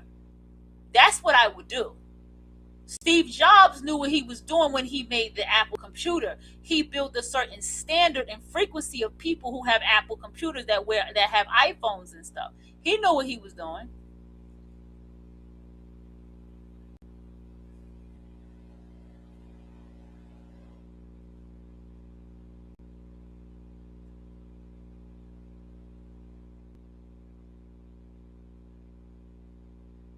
Steve Jobs made it where the Apple don't run nothing like the fucking PC. He knew what he was doing. It's the most genius creation ever. People stand outside in tents for Mac, for Apple shit. People rob people for Apple, iPhones and shit. It's that deep.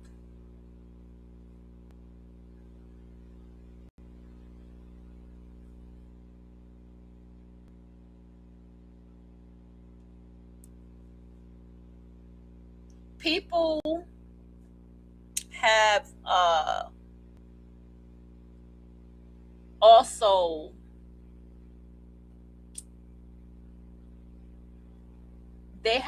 been in a position where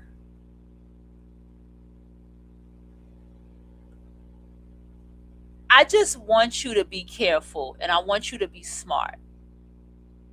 Okay? I want you to have a standard of no social media connections, honestly.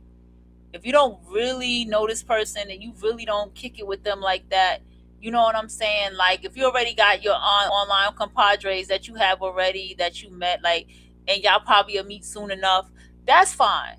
Just keep it like that. But man, stay away from online people.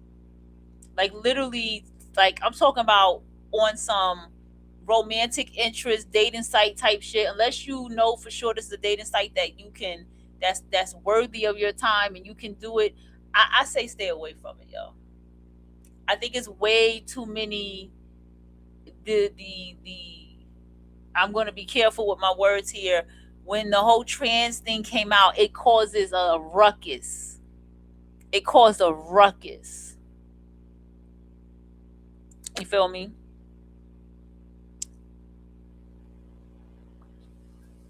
That's what it caused. It caused a whole ruckus.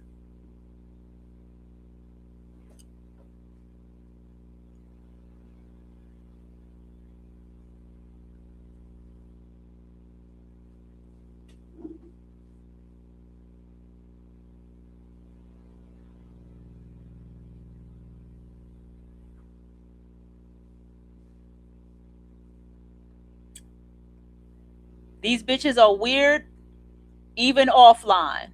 Okay? So I stress this to you very much so. All right?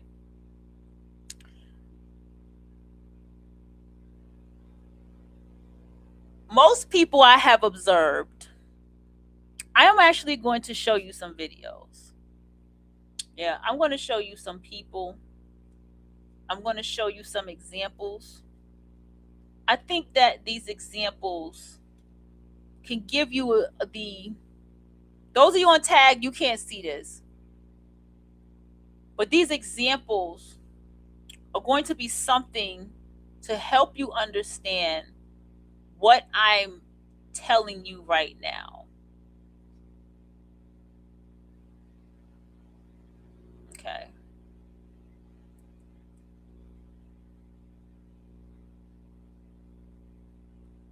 So the first thing I see is I don't like the way the top of my Instagram is looking right now.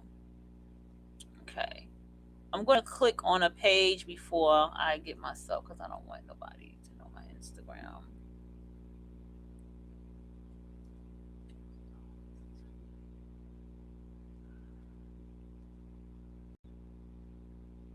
One second. I found her.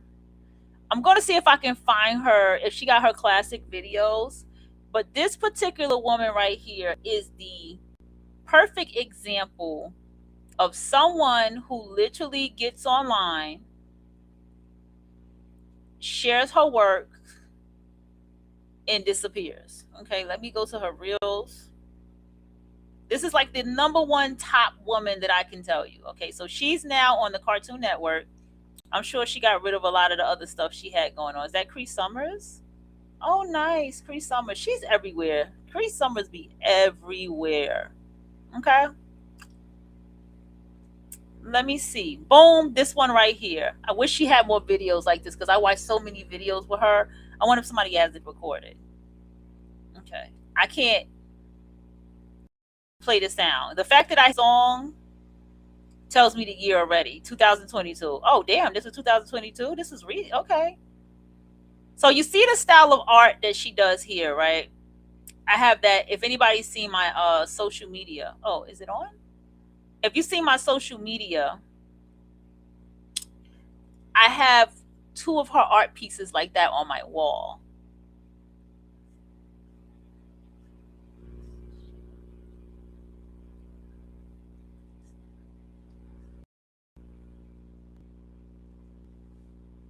So you see her art and you see how she's resting. She has a great body. She's from LA, I believe.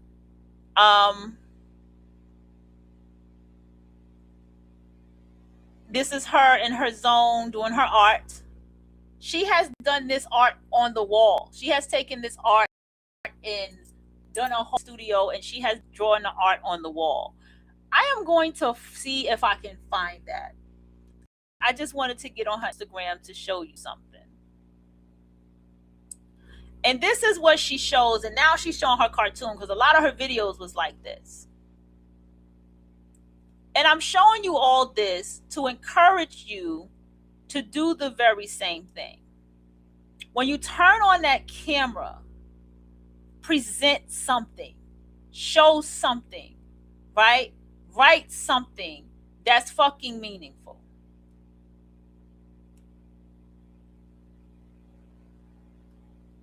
When you're on social media, you're making connections because this piece that she's drawn on a wall, there could be a filmmaker right now that could need a scene, that can need a piece of artwork.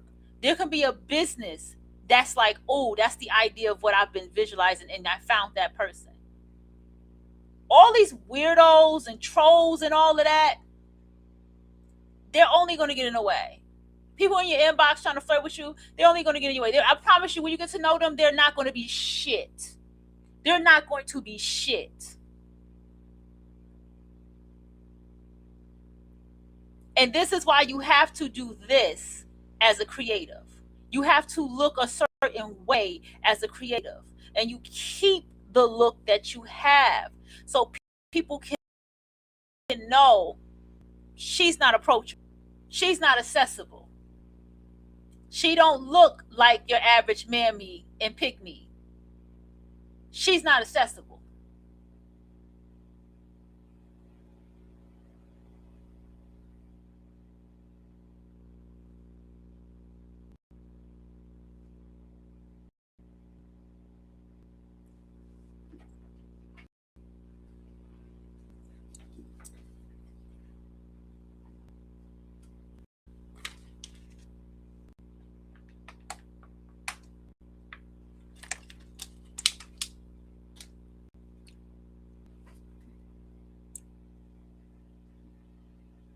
And that's the type of energy that you have to have. You don't need to respond to everybody commenting in your comment section. But I can tell you who you can comment to. Everybody like yourself. Everybody else who are actors and filmmakers and directors. People you know for real. That's who you can comment to. You don't have to comment to every single comment. You can just do a heart if you want to. You don't even have to heart the comment. You don't have to even acknowledge the comment. That's another part. You don't have to acknowledge the comment.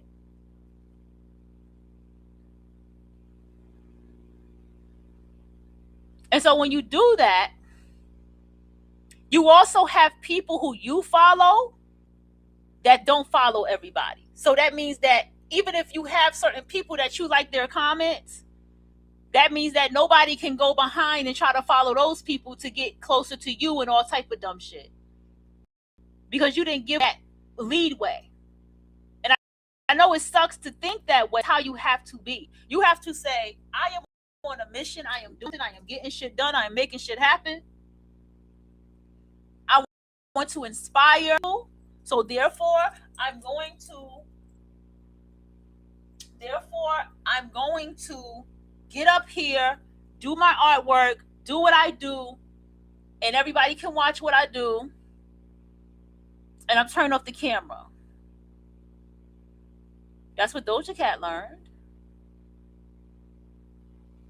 That's what Doja Cat did. That's what she learned. I'm just going to turn the camera, I'm going to do my art, and I'm going to turn this camera the fuck back off. Fuck y'all.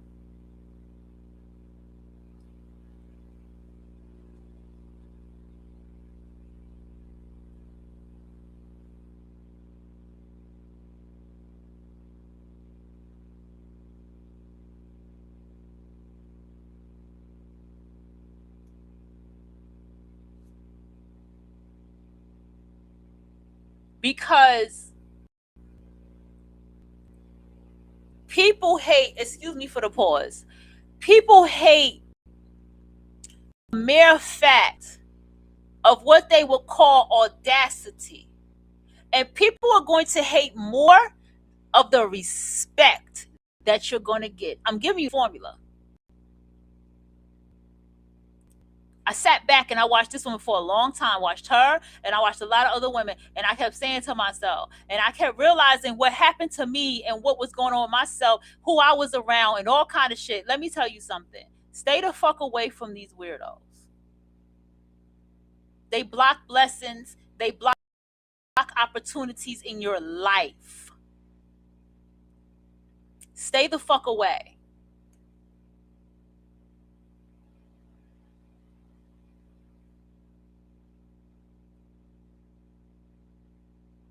Because when you sit here and you work like this,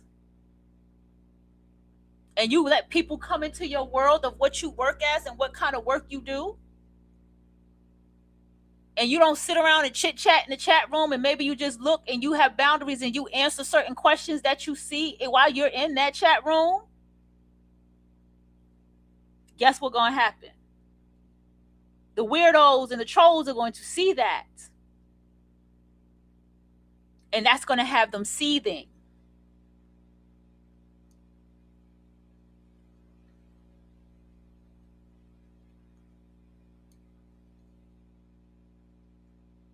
When you sit there and you look in your chat room and you only acknowledge the people who support you, and then you get a monitor, a shooter to kick people out who don't, oh shit, standards that you're building. And when you build those standards,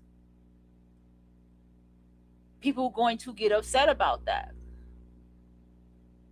But you have to keep them. Because the moment you fold and you have a day you want to drink and a day you want to talk to people, is the day that weirdo is going to get themselves in.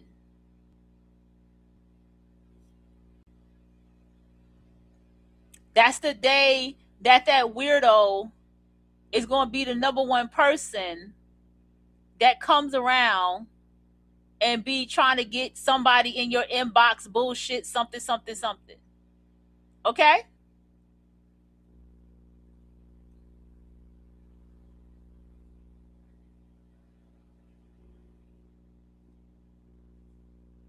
Because you're not the only one they do it to.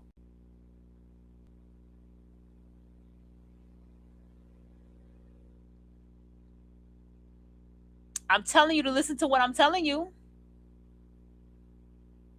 Get a chance and glimpse. Don't even, I mean, I'm just telling you, streaming apps have taught me a lot about people. Them streaming apps have taught me a lot. I had to remember. I was like, There's streaming apps is a doom of your reputation, career. Those streaming apps is not it. If you want to go stream on where you are at. That means Facebook, that means Instagram. What else you can stream? TikTok. That's it. Do not take it nowhere else unless you have a solid plan of how you're going to stream.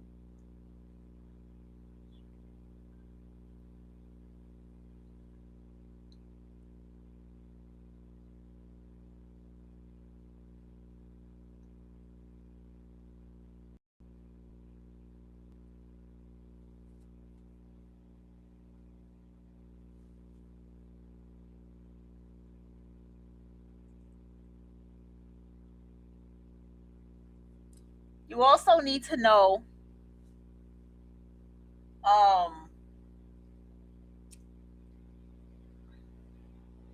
I say keep a notebook. I say keep notes. Pay attention to who's who. Observe. Make a social media notebook. Literally make a social media notebook. And when you make your social media notebook, let me put this in my damn notes.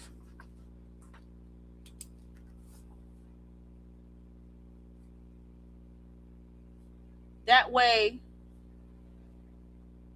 you can look and see if there's any people that you would like to do some type of collaboration with. You know, some type of who they just kind of just also the observe and the analyze thing that I've been telling you about for the longest. That's also for you to observe and analyze. See how much you can practice and pay attention. How good are you observing and analyzing talent and who people are and what they can do and what you can benefit in working with them or benefit in knowing them.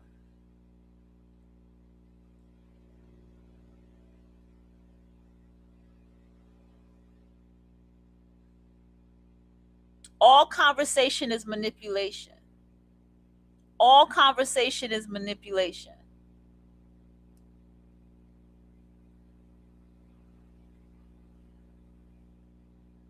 When that person asked me the question they asked me, something in my spirit was like, I'm not talking to them no more. I knew instantly I'm not talking to them no more.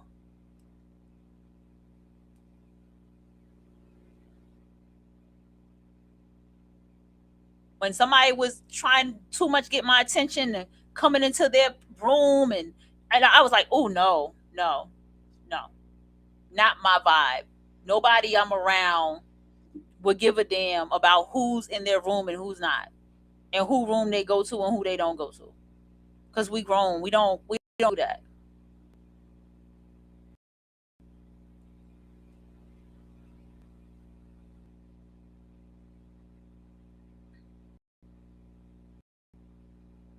The woman has been so focused and concentrated at what she does. She met the black woman, the only black woman who worked for the Simpsons, and that woman took her under her wings, made her apprentice. Made her apprentice. And this young lady is on the Cartoon Network. This is what she did all day, every day. Created, did oh yeah, she is a showrunner. So she writes it too. Okay, so she writes.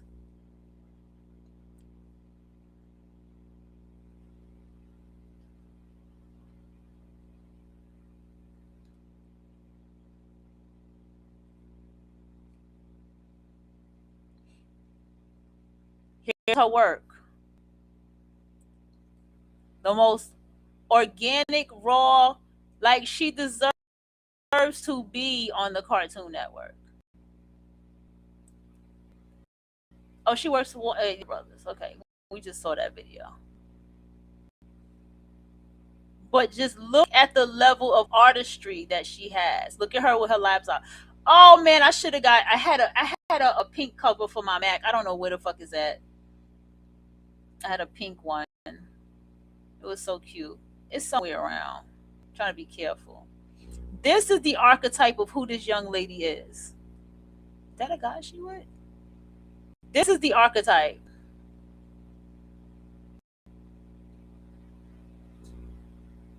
of who this young lady is. This is what she does on it. Look at the pin in her hair. Look at the pin in her hair.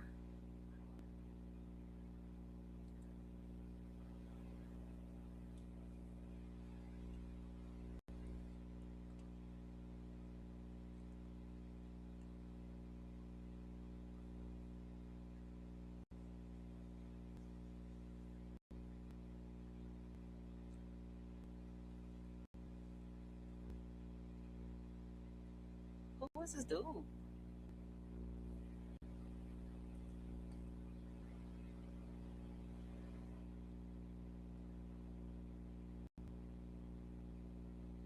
Okay, that's a dope. Okay, that's dope. She has a type. I like that gold chain.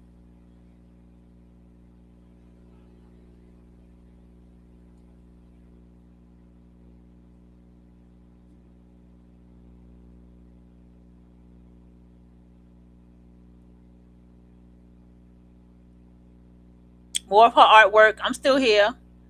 I think this piece was for free when you bought her artwork.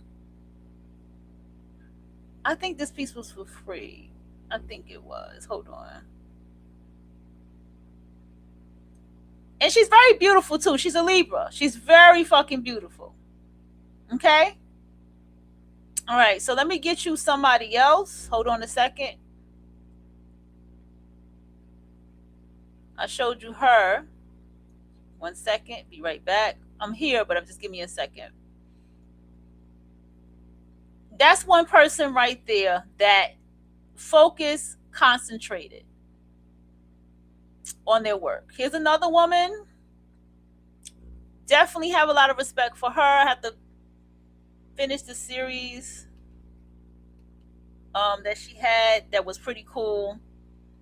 Tiffany Yvonne Cox. Let's look her up. She's another woman in my radar. As you notice, these. Now, I'm going to tell you why I'm putting her in the radar. All right. Why is it doing that?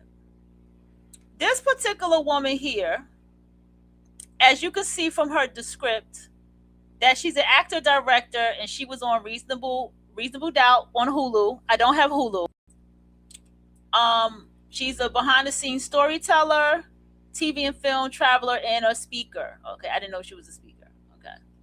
And she's followed by this Miss Lady right here, Miss Felicia Pride, who's now the showrunner for the sequel to A Different World, which is coming out fall this year.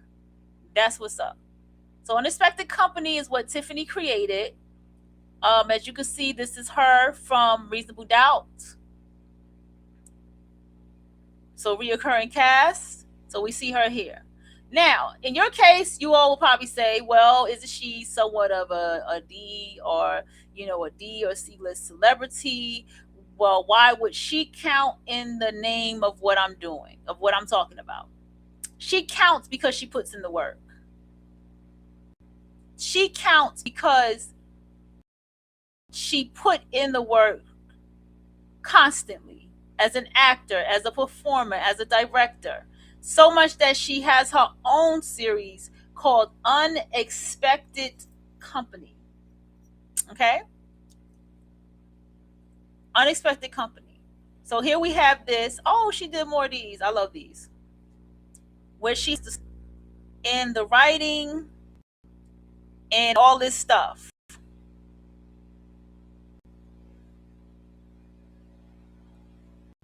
Okay? And she wrote this on her own.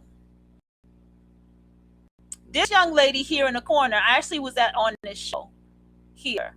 This young lady is called Lady Bitch. And she this was a good live. I was, like I said, I was in this live and they were talking about her show. Why is this smart? Because this young lady right here would be considered a regular smuggler. And she took this young lady and her comedy and how she talks about shows, and she made a show from collabing with her on her show. This young lady right here is very focused on what she does as well.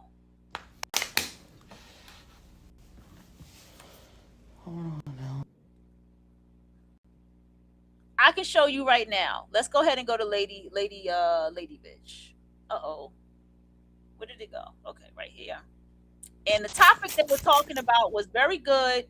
Open relationships, marriage, stuff like that, and being in an open relationship, because that is what her story opened up as far as the topic. Screen Queen, Story and Culture, Decoder, right? Seen on Reasonable Doubt, Hulu, host of Your Real Friend Spot, Crown Table Talk at Gmail. Okay, so I did not know that she was on Reasonable Doubt too. So now we done learn something. Okay, so this woman, unless she probably, I don't know what her character was, but this looks like what she does. Okay, this is what she talks about. She talks about TV shows. She's a comedian. She's a natural comedian. I think she's actually just naturally funny. I don't think she purposely just, you know what I'm saying? Like, she gives you that vibe. But when you go to her page, you can see the consistency of what it is that she does. Is this her? This guy is everywhere. It's out. You're done. You're out of it. And what really made Billy's, like, what snapped. Okay, that's her with the Timbs on. My edges about his death. Yeah. Was it just felt like a tragic fate. Yes. Like just a bunch of bad choices and secrets. I agree. Just all kind of coming to an end. But okay, so you see, she's connected with people in the film industry. They go out, girl Kerry Washington. Okay, I've been watching Scandal, so that's why I'm like, oh, they go Kerry. Okay, let's go back.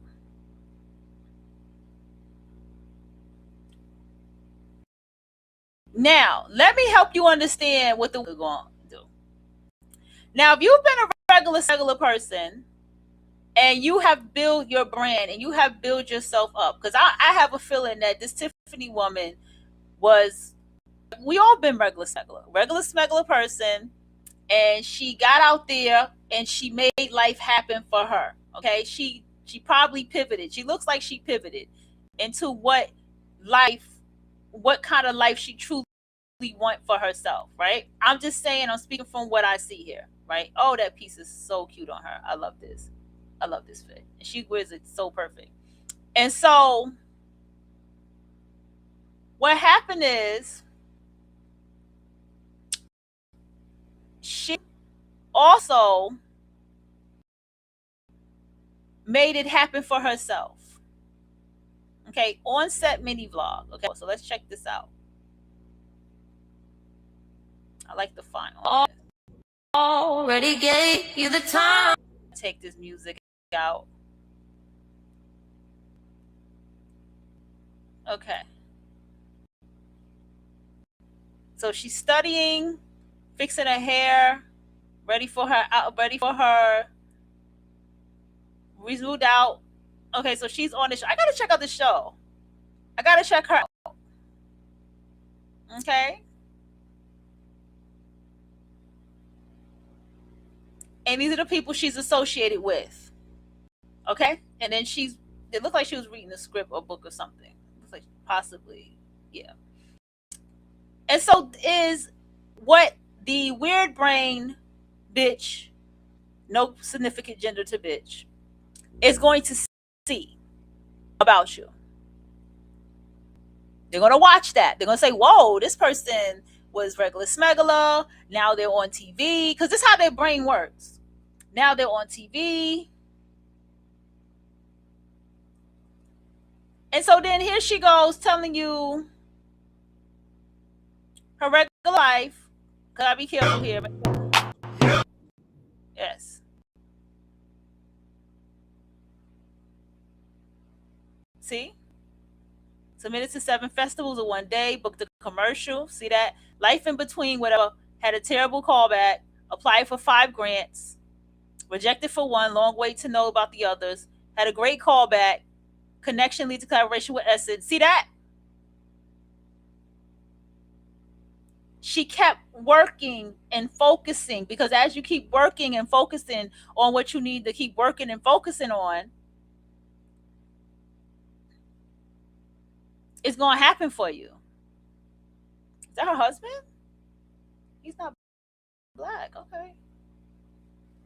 I didn't expect that. There we go. I think we got a divested black woman on the loose. Okay. She is West Indian though. So he looks Hispanic, don't he? The husband. Yeah. Oh, who's that? They look so cute together. So if you then start showing a page like this and you have these opportunities and you're taking these pictures and you're starting off on like a regular ass show on Tubi or something like that, the weird brain bitch is going to see that. Trust me when I tell you.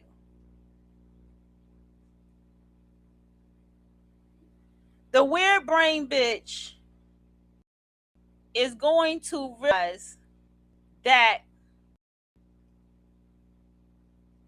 oh, this is what this person been doing. Well, how did they do that? And how they make that happen? And that's going to make them try to dig and dig and dig for dirt on you. Not congratulate you, not be happy for you. They're going to want to dig and dig and dig dirt on you. That's what the weird brain bitch is going to do.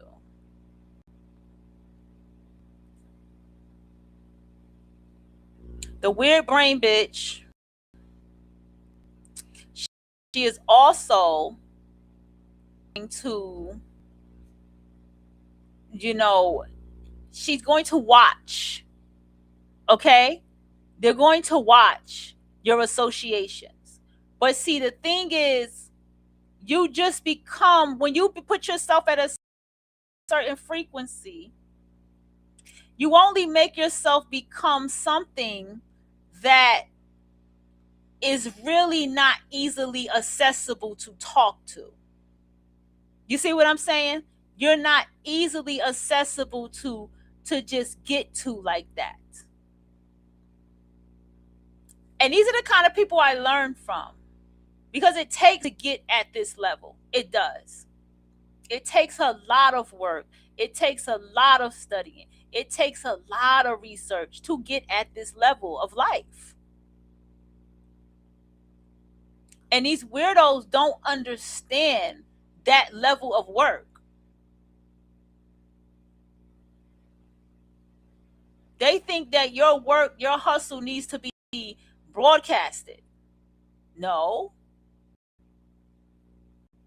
Because sometimes when they see you, you might be taking a nap. You might be exhausted from all the work you have done that you're like, I'm about to take me a motherfucking nap, because you deserve that nap, because you probably was up for 3 days doing whatever work it is that you were doing, or fixing some shit that you were doing for those past 3 goddamn days, and you deserve that motherfucking nap. But they not going to know that.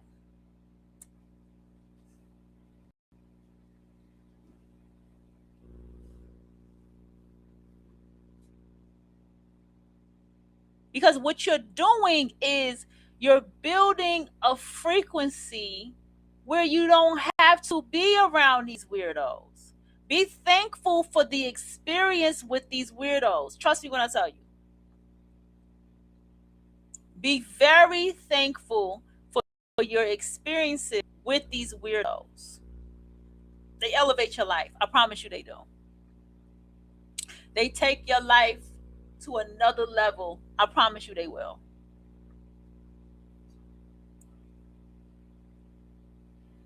I don't think this person's page is private, but I still like to respect people's privacy. Because that's why I was not trying to show the children and stuff. That's why I kept scrolling down and faster, because I don't want people's children to be out there. I don't give a damn if they even made the page public. So this is the part, the last tab on Instagram, if you don't know, that's the tab that tells you people who have tagged them in their pictures, okay? So let's get into a little bit. Let me see who else I can find on my list. Give me a second.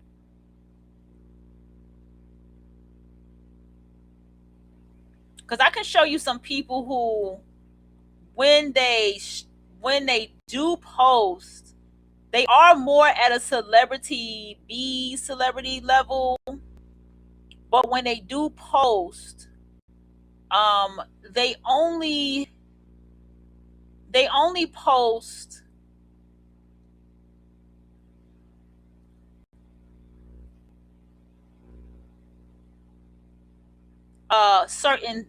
at a certain time in a certain rhythm. Okay, hold on.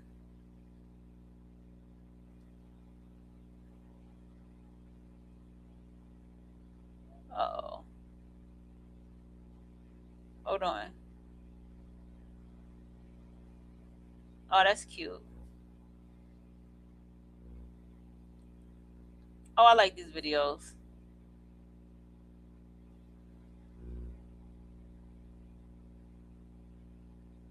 It's people dancing with their family. I will report you to your mom, and then you see their mom. Okay, I'm gonna just go ahead and go up. I'm gonna go for a celebrity, but I'm gonna show you the way that this celebrity runs their page. Give me a second. Just give me a second. Turn the lights down low, down low, down low. Alright, so we're gonna do a Mel, because I could not think. The only one I could think of literally is Doja Cat, but we're gonna do this Mel right here, alright? Because I didn't want to go too high in the celebrity realm, because I was like, it might be too high. If I go like Gordon or somebody like that, but I'm gonna go to this person right here. Jesse Boykins the third. Alright, so artist, because he's a music artist. That's how he started. He did directing times while he was on his own music videos and shit. He pivoted into directing, actually. That's something he has pivoted into. He always was a photographer. He always did that. He had pivoted into being a director. And so still make his music and stuff, direct his own shit, everything, produce his own shit, everything. It's dope. But I want to show you a rhythm of how he works. So his page is wide. He just recently did one video. He just recently did a song that's going to be a summer hit. It's going to be a real hit. But you can also see that he showcases his work, his film. You see himself right here. This is when he did the video, right? And so this is him, more pictures, right? But everything is himself. Everything is about, as this one is personal, but he still posted it. He's getting the IV. And then there he goes with his photography. You got eyes to see what I'm showing you, right? So this is the moment of the travel when he went to do the song I Believe in Us, right? But I want to tell you something about this artist that I have noticed throughout my years of following this artist. He does not post on the weekend. He does not post Saturday and Sundays. He only posts Monday through Friday, and if that. Okay? He will show you him. This is what he does. When the project is at the place of being done, he will show you the BTS of the project. He will give you a few pictures of the project. And then, boom, he will put out the project. That's what he does. So I think in this one,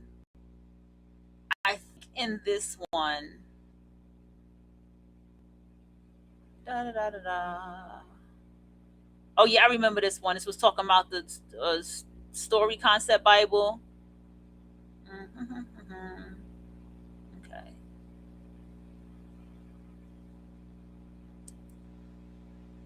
Basically, you see he working. Man, that's so pretty. He's very into interior design and architecture. So he takes a lot of pictures like that. He is so cool. I love his style. That picture is fucking hysterical. I can't with that picture. I can't with that picture. But point is, he shows you his artistic taste. He shows you his work. And that's what the page focuses on. This artist does not go live. Ever. This artist does not go live. Even if he did, he won't keep it. He won't keep it up. He will erase that shit as soon as he goes live. He has his own show where he interviews people, and you can see the people he works with as well. So it's a very consistent page. You get the idea of who this person is. So this person has shown you they're not easily accessible. Okay?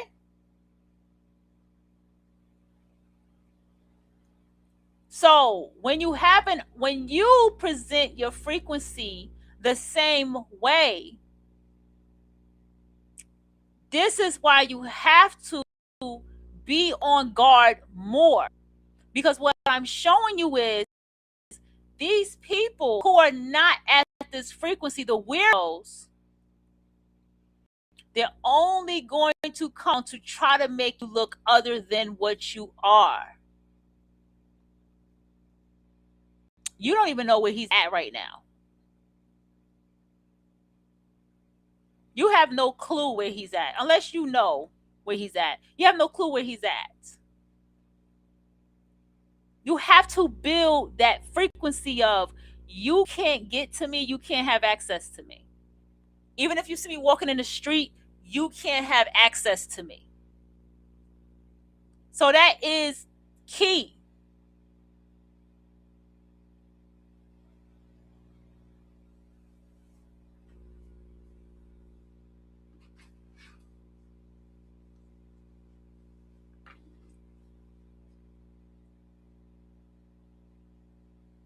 Then there's another thing.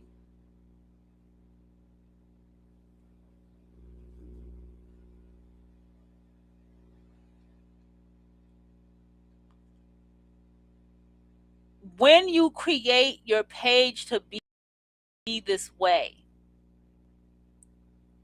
everybody is up for scrutiny. Everybody gets run down and looked from up and down. Up and down. In and out. Dancing and writing and talking about the work and creating. See? Showing the music. Because that's what an artist, that's what a creative is supposed to be doing. Because when you be in what it is that you do, the right people are going to resonate and want to work with you. The right person. First of all, let me tell you something. somebody of high value, if they see you or when they see you in a space this, they ain't sliding in your DM, baby. They're going to watch you. They're going to see how you work. They're going to see what you accomplish, how far you go, what you share, how much of yourself do you share or not. That high value person is only they're going to know how to approach you the proper way, because they too understand that it's not high value to slide in somebody DM and take interest in them. That's not high value behavior.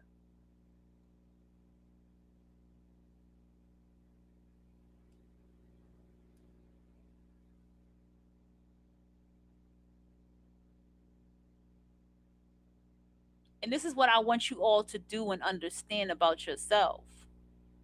I had somebody that came in my DM about their site for writers. Okay.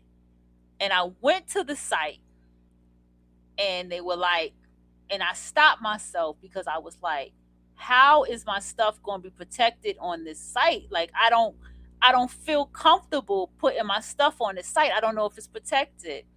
And so this person, they came back in the inbox and they were like, hey,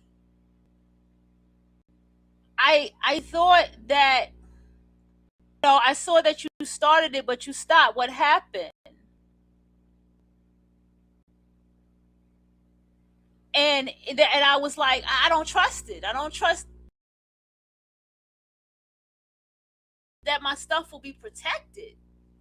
And when I went back to look to see, to check out the site again for myself, that person was gone. I to this day don't know even to remember it or if it's even in my email. So you got to know the extremes that people take it to get information on you, to steal from you, to take from you, to hurt you. You got to know the level of how far they go. They'll pretend to be a psychic reader to get information on you. Like, that's how far these people go. They're weird like that. But when you keep a balanced, honest frequency online and offline of not being accessible in or available,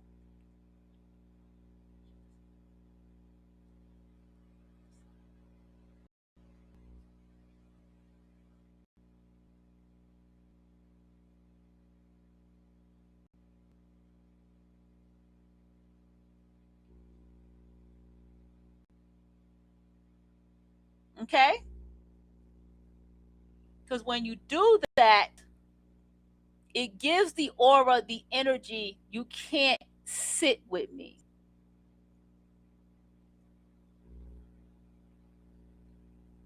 Long gone are the days of trolls winning out here. On to it. We're on to their raids. We're on to their behavior. We're on to their childishness. We're on to the jealousy and envy. We're very on to them. But see, they're not in tune with life. They're not in tune with the times.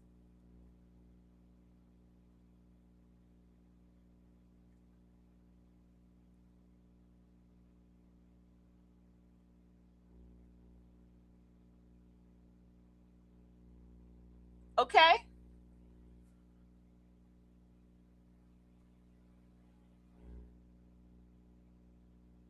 And so therefore, the trolls have made people this way where they're not easily accessible. The trolls have done that.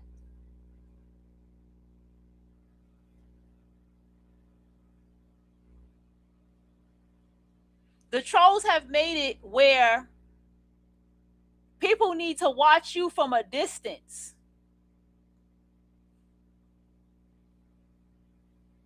This is why I say, if this is the level of life that you're living, you may not be a per se celebrity like this, but you may have work that you've accomplished and things that you have done, things you've accomplished, work that you got completed, work to show off, and stuff like this. And still, you still have to have your guard up. You can't go on dating sites. You can't go on a dating site. You can probably advertise. You probably do a little, a little ad or whatever, and be like, yeah, you know what I'm saying? Come on Bumble or some shit like that, or whatever dating site they got out here, Tammy or some shit, right? And advertise and never be on that motherfucker. You just the face of it, but you ain't on that motherfucker.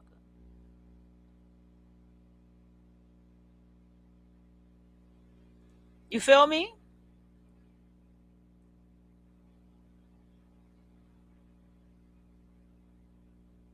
Because the thing is,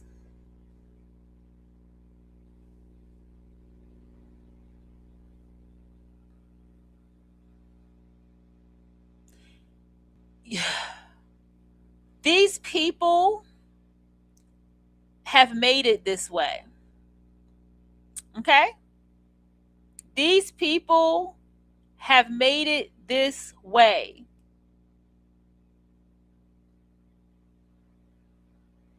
These people have made it so you don't want nothing to do with anybody that's not doing anything that you don't do.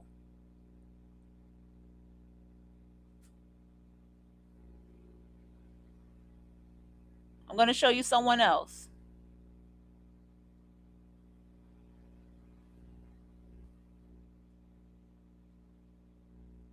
Now, what is your industry of work? That's the people you need to line up with.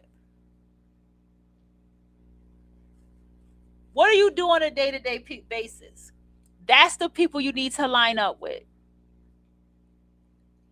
What are you out here going to school for? That's the people you need to line up with. And that's how you need to keep it when you line up with them.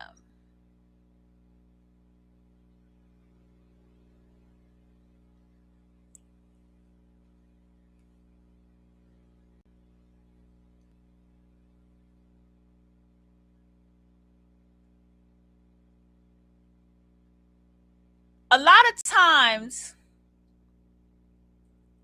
when you really get into these weirdos, they're pathetic, they're immature, they have a love that they're holding on to and they're fighting for because they're insecure.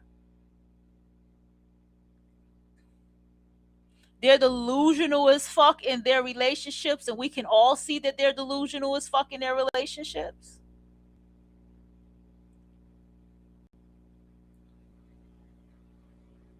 We can also see that these people are also,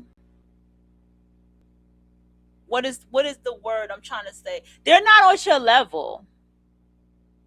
They're not at your level at all. Once you start talking to these people and you hear their lives, they're not at your level.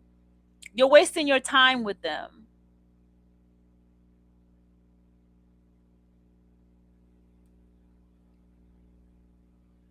I think I'm gonna do emo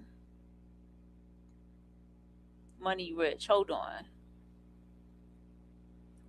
Emo Money Rich is an artist I've been watching for the past month.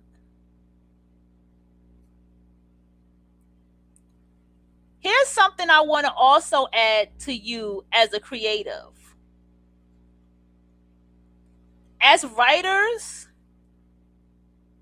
you can build whatever the fuck you want to create as a writer. That's the power of being a writer.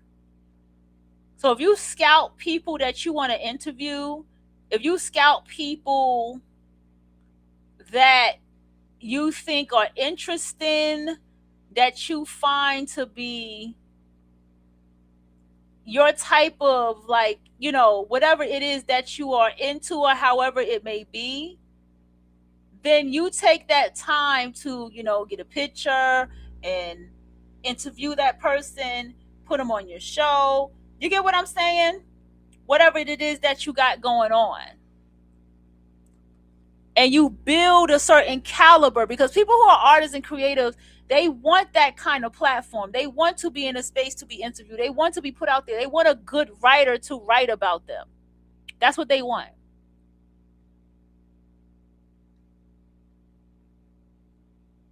They want somebody that is there that can get that audience up for them.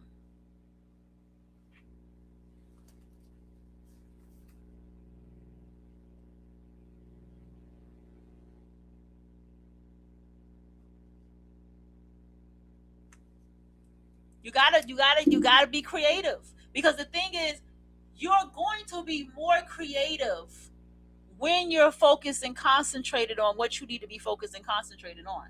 Check this out. I kid you the fuck not. I kid you the fuck not. Okay? I kid you not.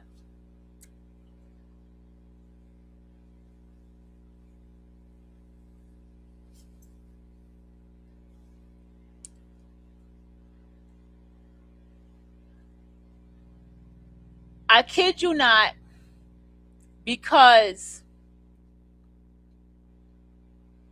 you will sit here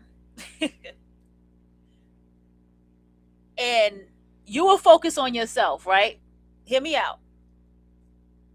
You'll be so focused on yourself, won't nothing else move you, I promise you. Won't nothing be able to move you or penetrate you, literally and figuratively. You'll be so focused on what you need to focus on, you don't even want to hear nothing else outside yourself. You don't want to hear nothing. You'll tone it out. If there's an event that don't have nothing to do with what you want to do, you don't want to be bothered with it. I went to the graduation today and I bounced. I was like, oh, all right, that's what y'all going after. I'm going home. I had to make sure I made it to the graduation, but I had fun. I enjoyed it. I gotta go. And the reason you have this type of mentality, because see, you don't want other people and their shit and their gossip, and you don't want all that, because that gets in the frequency of what you're doing.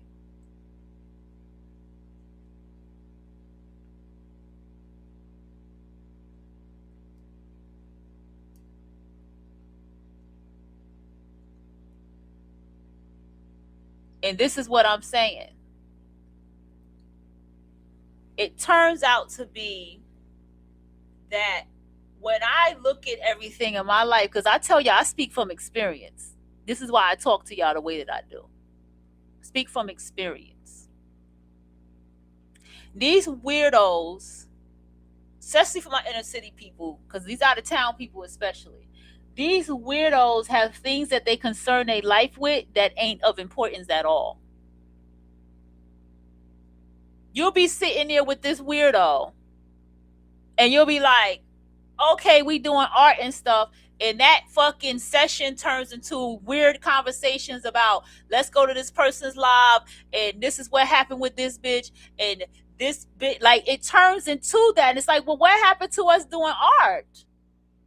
What happened to talking about scripts? What happened to that? How did we get here? Because that's who they are anyway. That's what they want anyway. These weirdos, this is a repetition of what they do. It's what they do.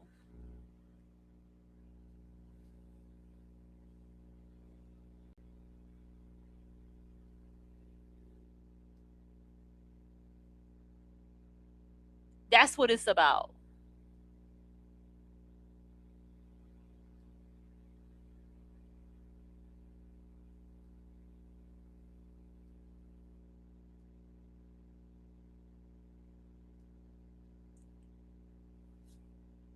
And listen, yo, I promise you, you'll be so thankful to get rid of these fucking weirdos.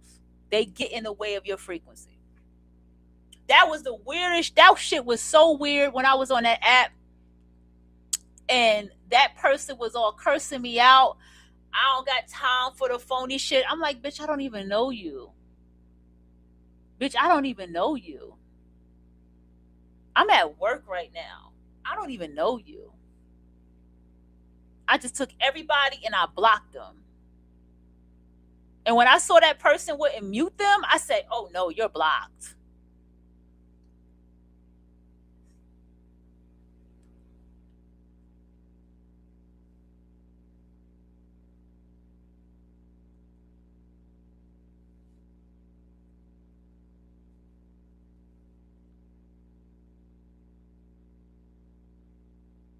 Okay, I'm still here.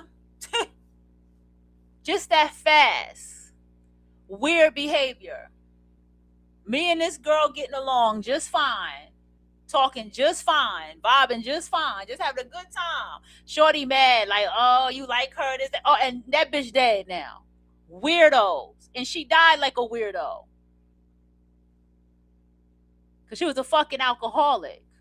Weirdo.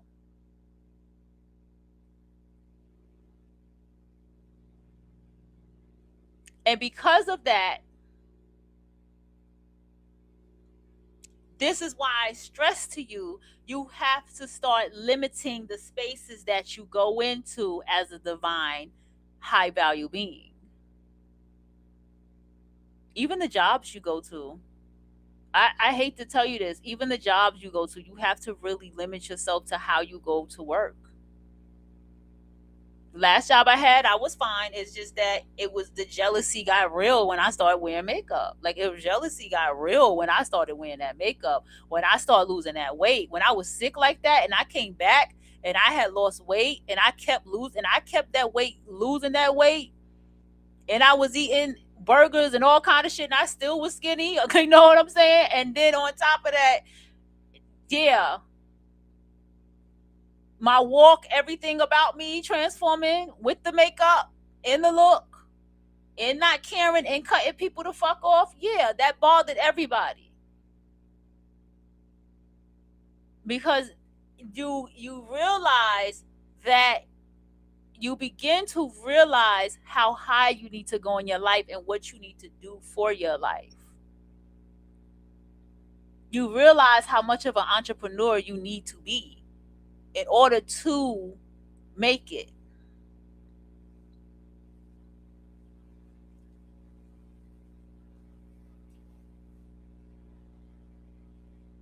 You realize how much of a loser these people are.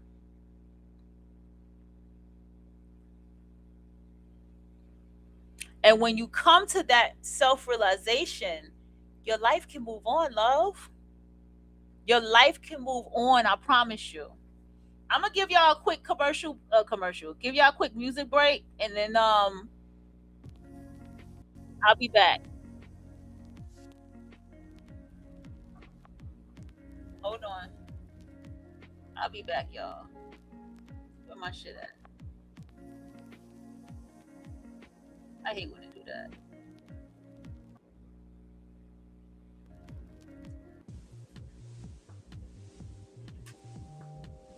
Be back, y'all.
how stupid these weirdos are.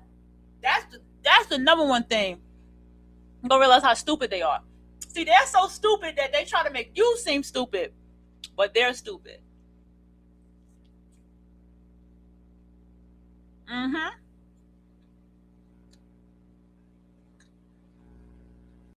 Also,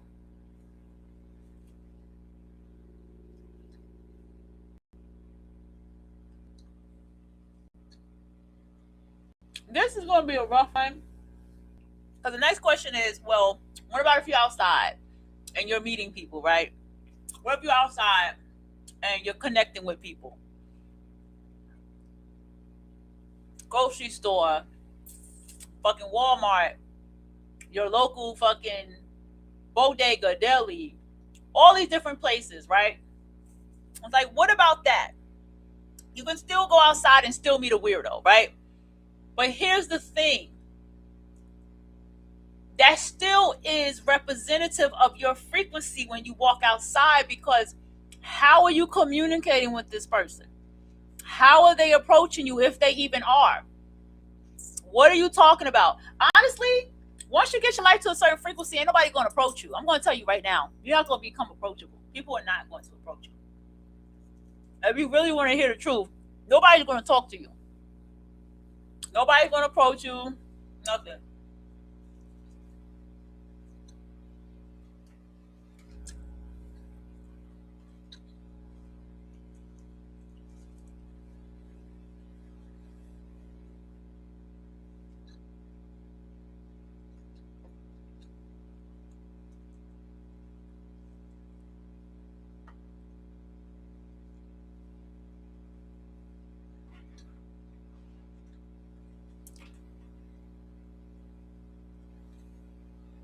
Then I want to tell you this. Excuse me, y'all.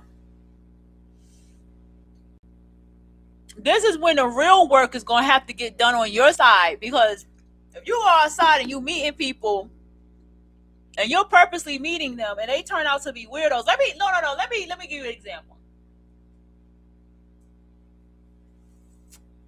Red flags are always in your face. You just have to pay attention to those red flags. It's the way you walk for me. If I don't like the way you walk, that tells me enough. If I do not like the way that you walk, I don't like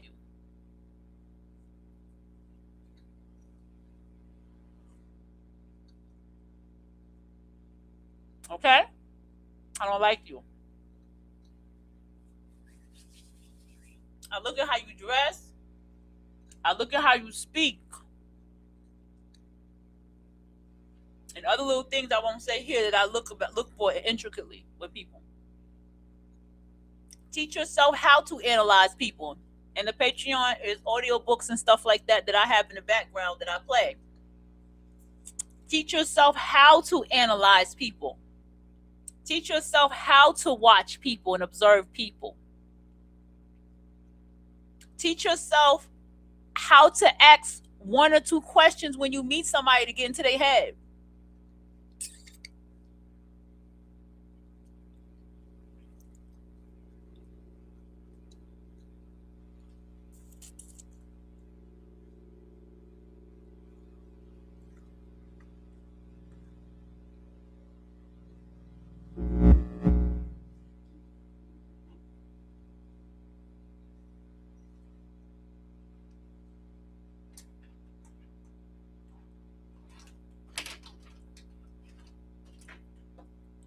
Also, people are more ridiculous online than face to face, unless you live in the city. The city's different. But people are more likely to be ridiculous online than face to face. But even then, the ridiculousness comes out in time. Here's what it is. Somebody who's going hard, really, really hard, to make sure that they don't make facial expressions while talking to you, that's a sign of someone who's hiding their weirdo-ness. Someone who is I'm gonna just leave it right there. I don't want to tell too much. There's things you're going to develop with yourself. Now, if you're out there and you're still meeting people and they still turn out to be weirdos, like I said, you're going to have to start checking yourself. You're going to have to start checking that GPS inside yourself, and you're going to have to start checking the energy around you of why you're attracting that. I remember what I was attracting around me and who was around me when I had these experiences. I was like, why the fuck is this person? Because of who I had around me in these experiences. So always take heed to that. Okay? And I take heed to when I cut people off as well, what kind of life experiences do I have? You see what I'm saying? So you have to pay attention on that level. I do not I have learned red flags. Let me just put it like that. I have learned red flags. I have learned how to spot things that are very red flag about people. I am at the point that I don't do the bestie thing. If a bitch got a bestie, if somebody got a bestie, they are still very childish. Okay? There's something childish about that. It's something about saying that title or a male bestie and shit or whatever. Red flag to me. When you are living a certain type of frequency, people don't have those type of titles in their lives. They actually have business people. They actually have people who are titled. This is my director of photography. This is my photographer. This is my assistant writer. This is my assistant. This is my social media manager. This is my manager. You have titles of people, a team of people in which you work with. You don't have no bestie. Also, I also see how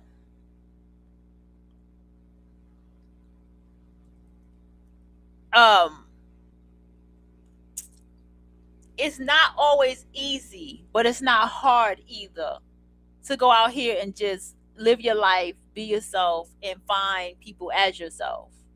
You know, take advantage of the social media events that you can go to, like you can physically go to. Take advantage of all of these things that you can actually go to. All right. So when you do that, that'll help you.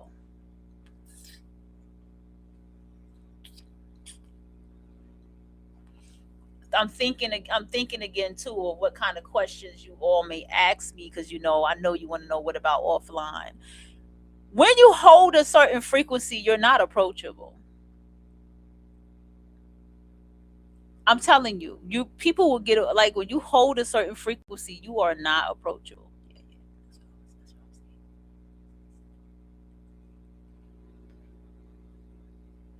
When you hold a certain frequency, people can sense, they can sense something about you. Even if you may not, like, they can sense it about you. Like, this person is not, something's more to this person. They can just know.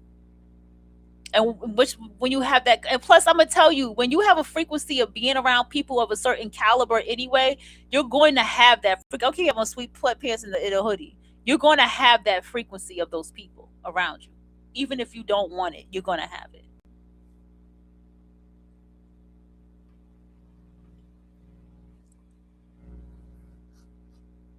I hate to tell you, but you get more rejection on this path as a high value, as a divine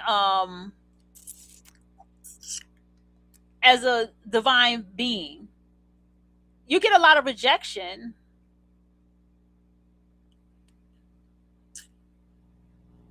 You get a lot of people who are going to gossip about you and try to roast you and say a lot of shit about you. But guess what? You're not the only one. This is what comes with the territory. You're not the only one that, when you get to the point of success. Let me tell you about the person that straddles the fence of success. Okay, I'm gonna tell you. I won't show this person's name, but I'll say that she does art. Her art is very dope. Okay, I would say that this person is extremely talented. Oh,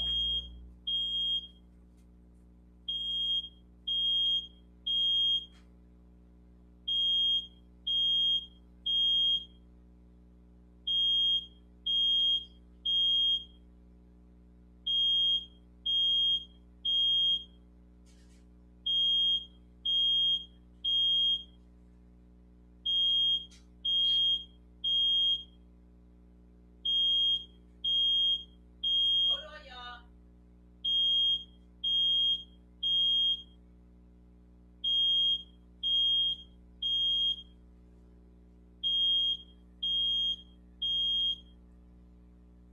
Emergency in the bag. Hold on. My house not on fire though. Hold on, y'all.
I have to clean out my air fryer. Shout out to y'all who waited for me. I got to clean out my air fryer. It's smoky. I had to open the back door a little bit. What time is it? Yeah, I'm good. I had to open that back door just a little bit to crack it.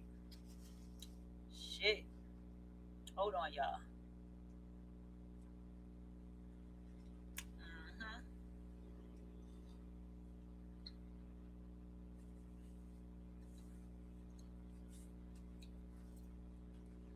So, what happened is, when you go out here and meet people, I'm going to tell you the formula I learned. You got to have a strict formula how you live your life. When you sit here and you wake up every day and you say, this is the life that I'm pivoting to. This is the life that I want. You need to know that that life comes with a lifestyle. Okay? There is, for me, let me write this down. There's a book called The 101 Habits of Successful Screenwriters. It's for free on Amazon. Okay? Free on Amazon. I wish I can, and I have a book reader here, so I read it to myself. 101 Habits of Screenwriters. Telling you how they do it, all the great screenwriters, all the great writers, and how they did it. With or without family. Okay? And let me tell you something about that book. It's a manual, and I mean this. It's a manual, it's a guide about the lifestyle of a screenwriter. And I'm sure there's one for actors. And whatever you got going on, I'm sure there's 101 ways for you too. But understand something. When you have a certain way you are as a creator, you have to be more strict with yourself. And a lot of times, I admit, it's painful. I admit, it's like, is my life ever going to be normal? I admit, that's how it's going to feel. But I promise you, it's what you asked for. And this is what comes with what you asked for. And you got to protect yourself from what you asked for. So you have to align your life to that thing. Tell myself this all the time. When I do my studies, when I take my time, like yesterday, I wasn't feeling well, but I took that whole time to do studying a TV show, studying how things were structured, how the story was told, and how it was formatted, how she did it. Even was like going to go to master class, which I'm doing after this, to listen to her again. Listen to her. I heard Shonda talk about everything since 2018. It's 2026. I'm still going to go back and listen again to what she said, because maybe this time around I'll hear something I did not hear or understand or thought I did understand before, because I sat down and studied what she wrote and who she's inspired by, which is Aaron Sorkin. I watched his stuff first, and then, you see what I'm saying? And so these are the things that you will have to take time to do. And then you learn things along the way.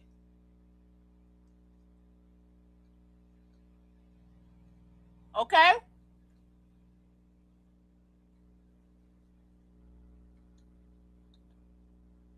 Habit 3. Be comfortable with solitude. Habit 4. Be a natural observer. See? And all of it is in topics. Passion, the urge to screenwrite. Oh yeah, I knew that was gonna, because I didn't open the doorway. I'll be back, y'all. I knew that was gonna happen. I was waiting. I was waiting.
rather eat sausages than a hot dog. All right, so y'all get my point.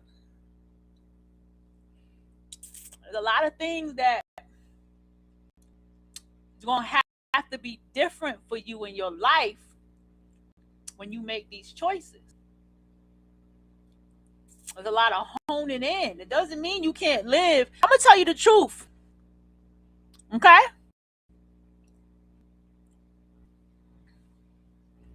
I'm gonna tell you the truth, and I need you to hear me closely.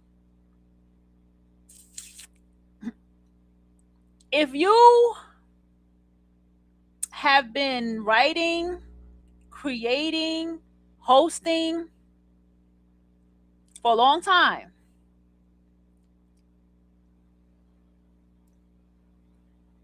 you have to understand that if you're not at a level where you're on an official podcast, unless that's by choice, because a lot of people don't want to do that, I get it. Probably on somebody else's shit, or you're not at a level of where your brand of what you've been writing all this time is out there like it should be, you got to put in that grind if that's what you want. If your music is not out there as it should, like you want it to be, you got to put in that grind. And that grind is going to come with, you're going to have to tune in that frequency to align to what it is that you want to do. It don't matter what everybody else is doing. You can take note from what everybody else is doing, but you got to do what you got to do, and you got to keep grinding, and you got to keep aligning to what it is that you got to get done.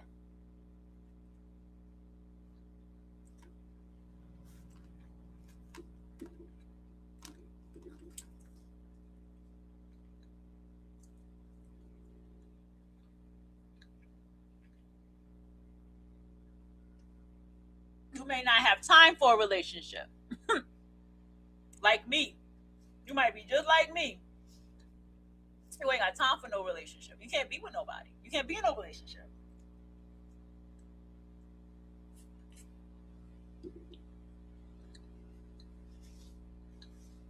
You don't want to put your energy into anything that doesn't have nothing to do with what you're doing.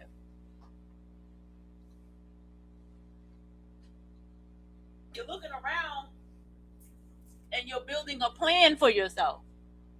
You hear me? You're looking around and you're like, a lot of shit got to change. All this stuff I got sitting around, it's time to utilize it. I'm tired of looking at it. I want all this shit utilized until it's gone. And the day that all of it is utilized and gone is the day I'm going to be happy.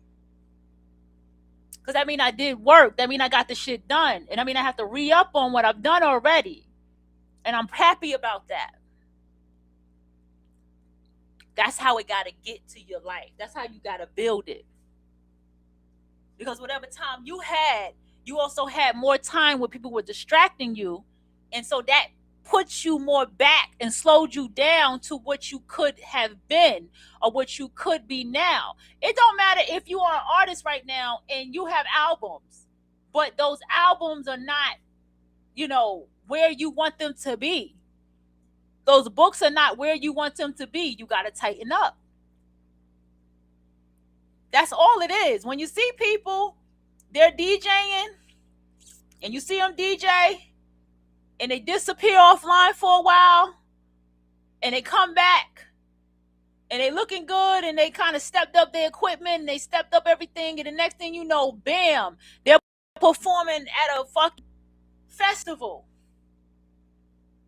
They at Coachella DJing, leaving you wondering, when the fuck did they get with this, and when the fuck did that happen? That's how you have to do it. Every artist I follow, they pop out with shit. Every time. They pop out with a video. They pop out with a song. They just pop out. They pop out.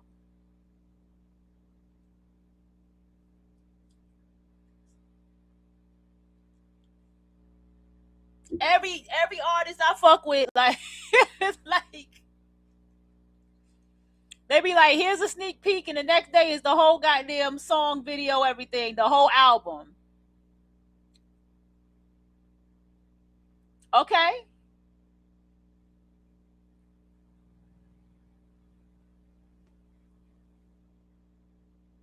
This is what I'm saying.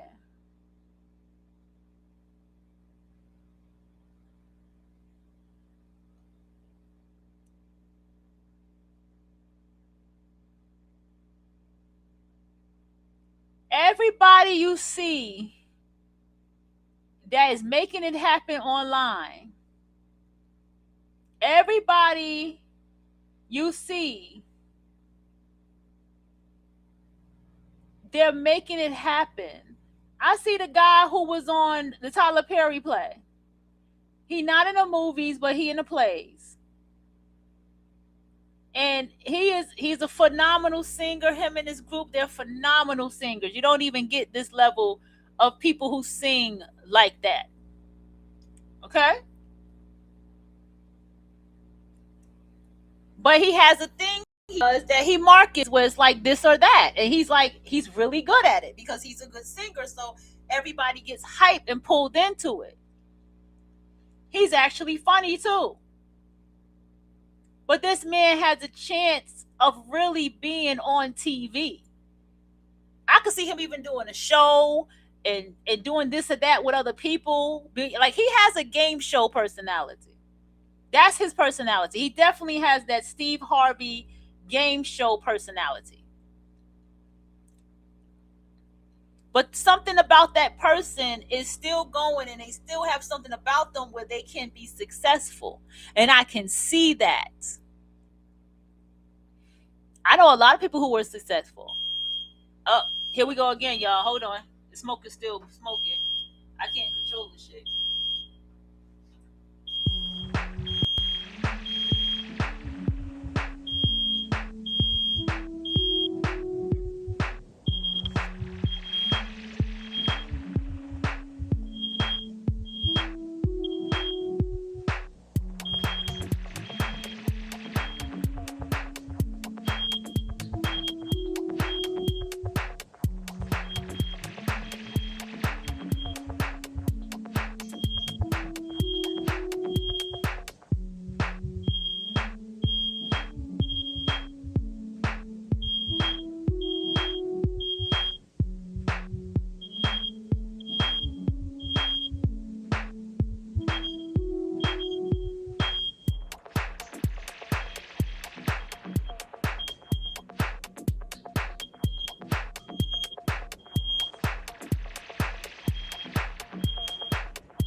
It's gonna go off in a minute again because that smoke is like, for some reason the smoke travels. Last time the smoke was in the living room just smoking. Something about that air fryer smoke is different. It did. Now the smoke is kind of still in the kitchen and kind of traveling in the hallway. So my front smoke alarm is going off. And it's like, it's wild because the hallway smoke alarm is not going off. It's the bedroom smoke alarm going off. That's what's tripping me out. But anyway, I don't know.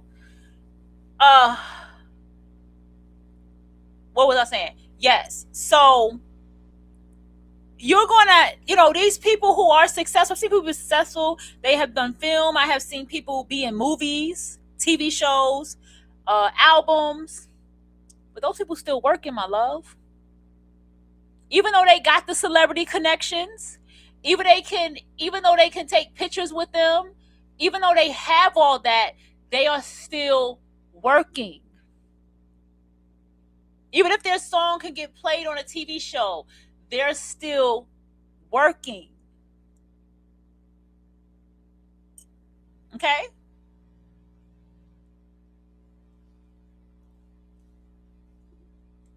Still working.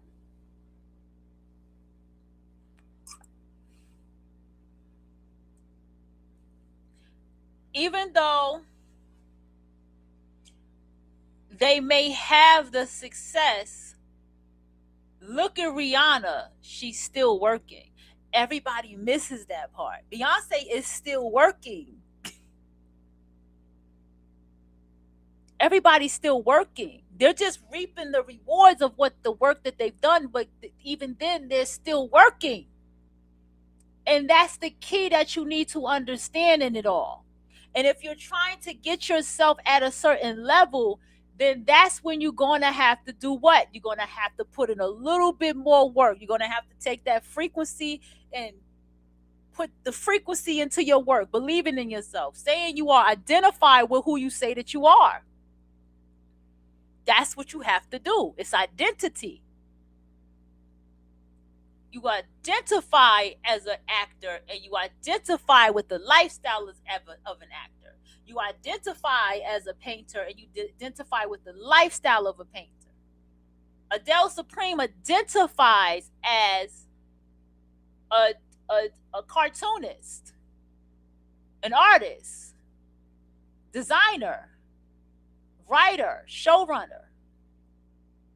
He identifies as those things. Jesse Boykins III identifies as an executive artist. He's always has. You can watch classic interviews with that man. He said he wanted to get a Grammy, and he manifested that. He identifies with that.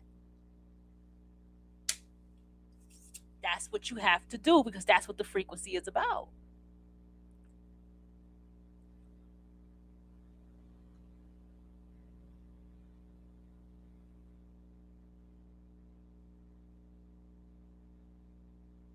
Also,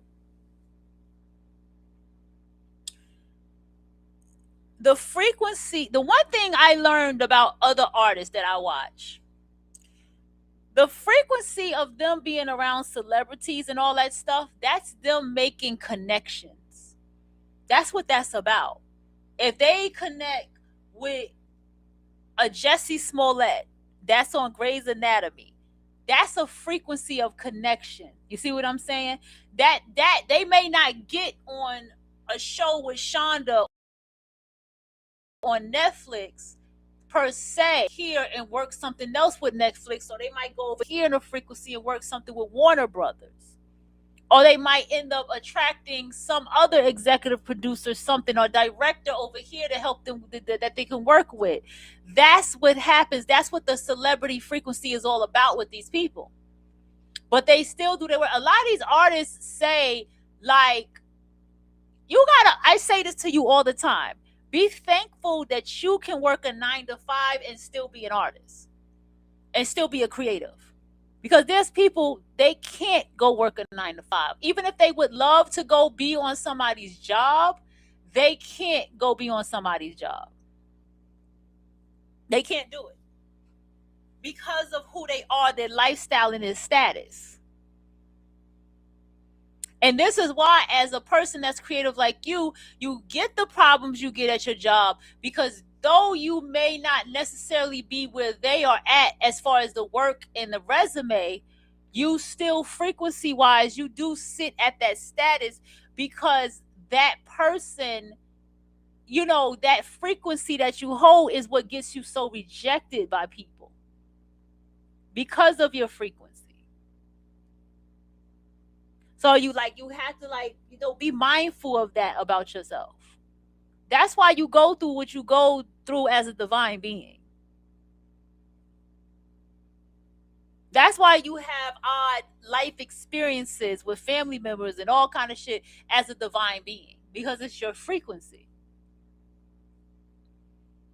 And so even though you may look at your life and go, I could be much further than I am, I could be much more, go ahead and be much more. That's why you got to get rid of them weirdos. You gotta let go of that feeling of, man, sometimes I want to cut loose, I'm too serious. Then you ain't ready. Then you ain't ready, because this is the sacrifice that come with this shit. You got artists out here right now that are grinding every single fucking day. They grinding hard. They going hard. They organizing hard. They're moving stuff hard. They're doing shit. They're making it happen. They're doing the connections. They're building. They're making their plans. They're going hard. They're writing. They're in the background fixing up their website and this and that, and doing their own editing or hiring one. Going hard. in their craft. Don't have people on their phone gossiping. Don't have none of that bullshit on their phone. Going hard.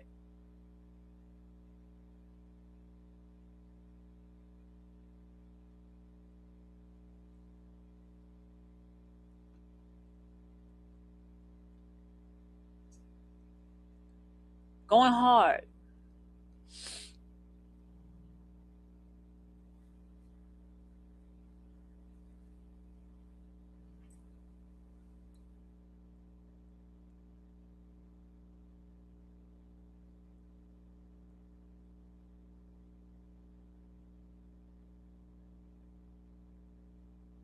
I'm still here.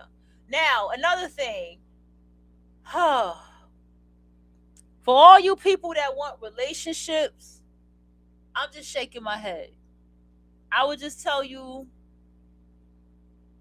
go somewhere public for that shit, bro. Don't go online. I'm gonna be the one to tell you, especially when you're a certain status as a creator. Don't fucking do it. You know what I'm saying? Don't fucking do it, bro. Let online people have each other. Trust me, they made for each other. That relationship dynamic that they have, let them have that shit with each other. I have the last relationship was my last relationship. I'm not doing it. I'm not gonna fucking do it. I'm not gonna fucking do it. Because my last relationship is my last motherfucking relationship.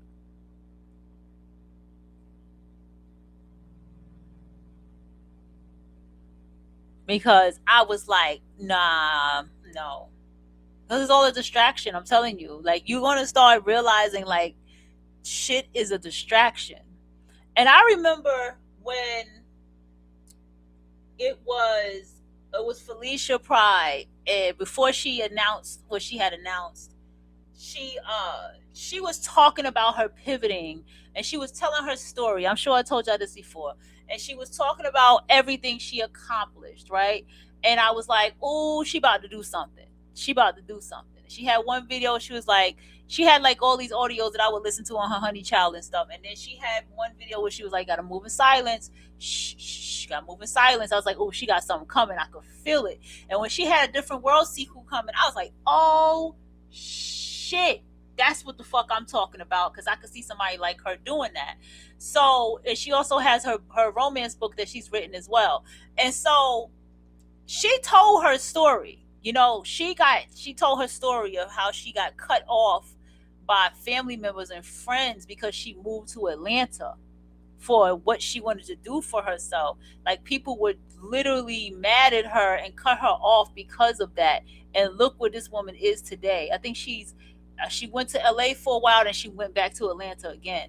And so this woman made a choice. Now, let me just get to the romantic part of it. Like, I honestly feel like there is no relationships when you have to get shit done on the grind. There is no relationship. I'm gonna keep it a buck with you. I feel like that's a part of the sacrifice. Like, the whole dating, relationship, going out, you're gonna have to cut all that out. Word. You have to cut all that out.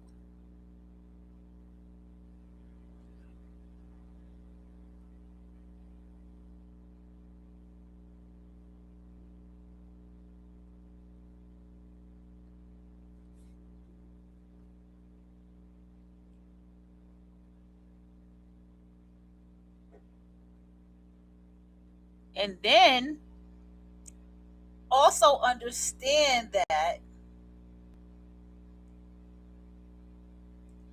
you know, I just say you can't have no relationship. I don't care. Some of you might disagree with me, but I'm gonna tell you straight up, you can't have no relationship on this path. Ain't no relationship. Man, listen, I don't even want to be rude and say good luck with that, but nah, ain't no relationship. Because there's something you have to put your frequency into, and it's the moment you say, look, I want something better for my life. I need something better, and I'm going to take the path to do this thing better in my life. The moment that you make that choice, That's the frequency that you have to ride in. I'm going to show y'all somebody else. I just thought about her when I talked about this, because this person right here sold her ass off. They get it from their mother. But I wanted to show you, let me find a video first. I wanted to show you her actually in her zone. Everybody has a zone to get into when you're creative.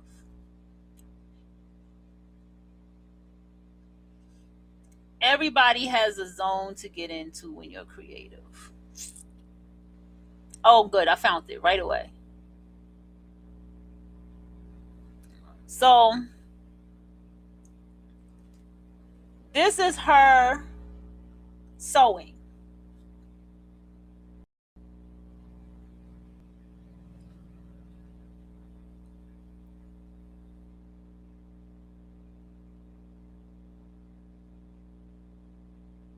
Can y'all see that? Nope. Why is it so open like that? Why is it doing that shit? The fuck, bro? Why is it doing that? Why does it look like this? That's dumb. Who wants the shit to look like this?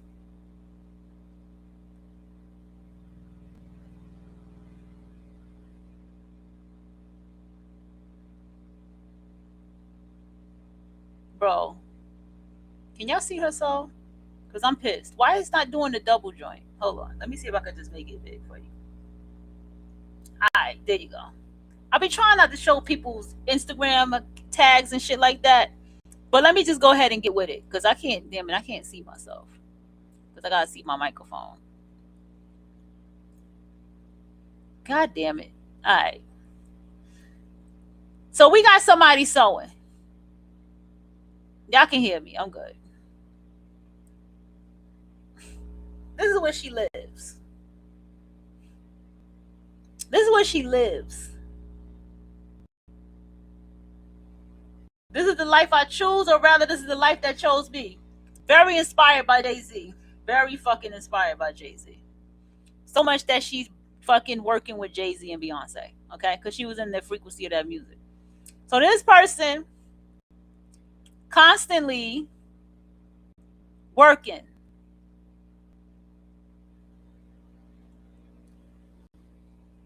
In their studio. This is the same thing for you as a creative. This is the sacrifice you have to make. Whatever job you make, your money, pay the bills, but then once that's done, take care of whatever about the fault that you got to take care of. You got kids, whatever. But this is what your life is right here. You ain't got time.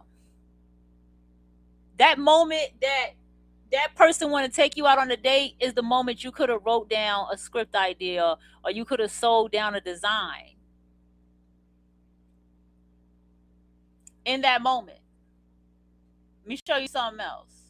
That's one of them. It was another one where you can actually see the studio and the clothes. Okay. Is it this one? I think I'm getting close to it. But here's another one.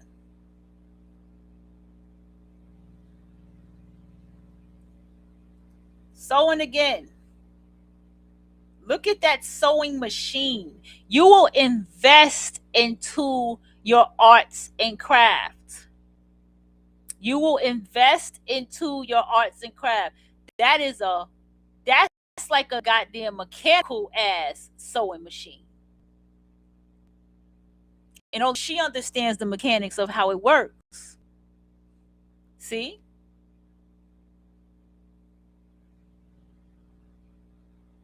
Do you see the space that she's working in? It's nothing but sewing. There's another sewing machine back there. And you know what's so deep about this?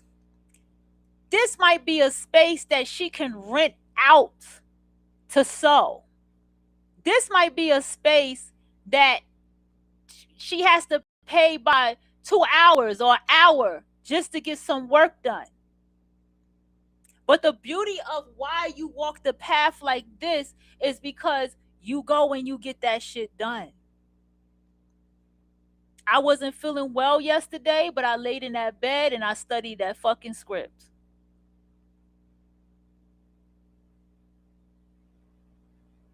Okay? Hold on.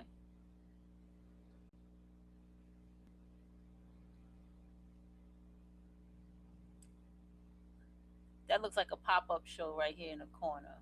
I was trying to buy me a hat, but they ain't have no more nothing by the time I was in there. I was like, God damn, I'm trying to shop.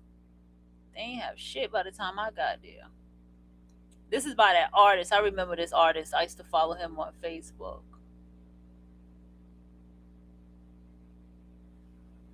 That's her twin back there. But I'm trying to show the sewing. Wait a minute. Hold on.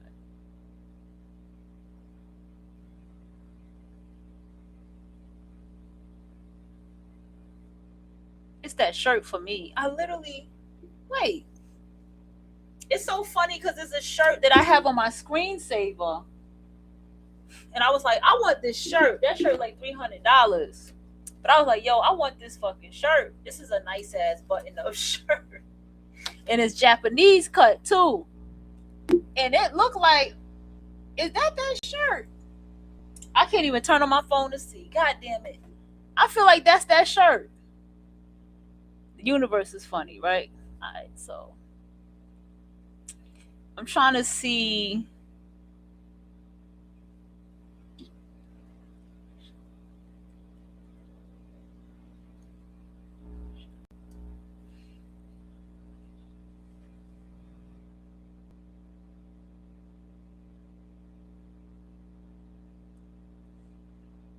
I'm focused, man, right? So here we go. I want to be the best version of myself. Once again, honing in and focusing on what needs to be focused on. Nothing else. Can't be bothered with that relationship, that want to have that talk. Can't be bothered in that relationship that wants to start a petty argument because you decided to wake up and put on a hat that you got custom made that you like. You don't got time. You don't got the energy for that shit. You don't got the energy to wake up and have somebody word vomit all over your text message over some shit that you ain't thinking about. This is the level of focus and concentration that you gotta have. And you have to be careful with mentors because you have to study them as well, because you can experience jealousy with your mentors if you can possibly be higher than them or you can rise higher than them. You have to be mindful on 360 degrees to make sure you're going at the level that you need to go to, so then you'll be ready to have people around you like that. This is the lifestyle that you have to take in order to get to that level. I erased that app. When I'm on it, I'm on the computer and barely, it's like, I don't know. It's like I got fucking shadow banned somehow. Somebody reported me or something. I just feel like I feel like somebody reported me under my nose on that page. And I feel like I write them and say, what the hell's going on? You know what I'm saying? But I don't care. I don't care. Thank you for the rejections. You gotta be thankful for these rejections. And then on top of that, you know, you have to also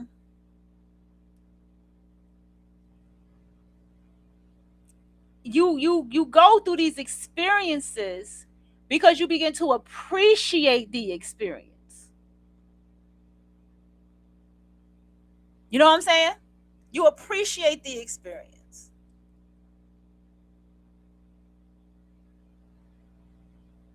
You also go through the experience because you begin to realize how important it is to you to sit down what it is with what it is that you love to do and what it is that you're building for yourself. You realize how important, like if you go ahead, you scout people to interview for your blog, you scout people to write about, whatever it is that you choose to do.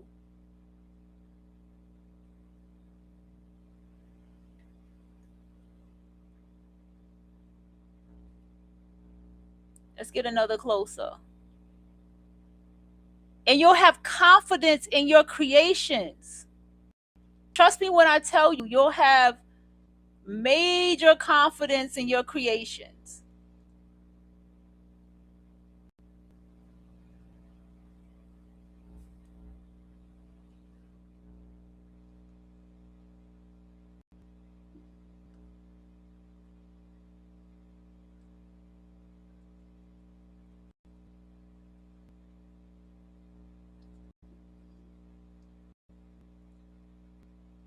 So, another key thing that is important to know.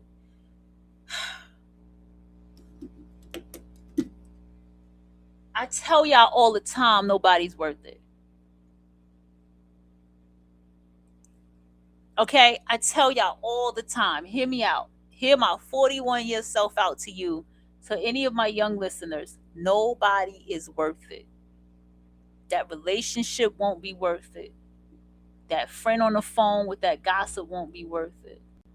That motherfucking person that is playing mind games and trying to toss you up emotionally ain't worth it. It ain't worth it. But what is worth it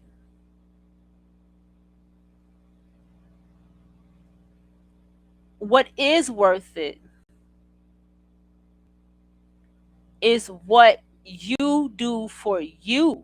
That's worth it. You want to motherfucking curse out a fucking coworker? It ain't worth it. Somebody say some slick shit to you, and you wanna, it ain't worth it.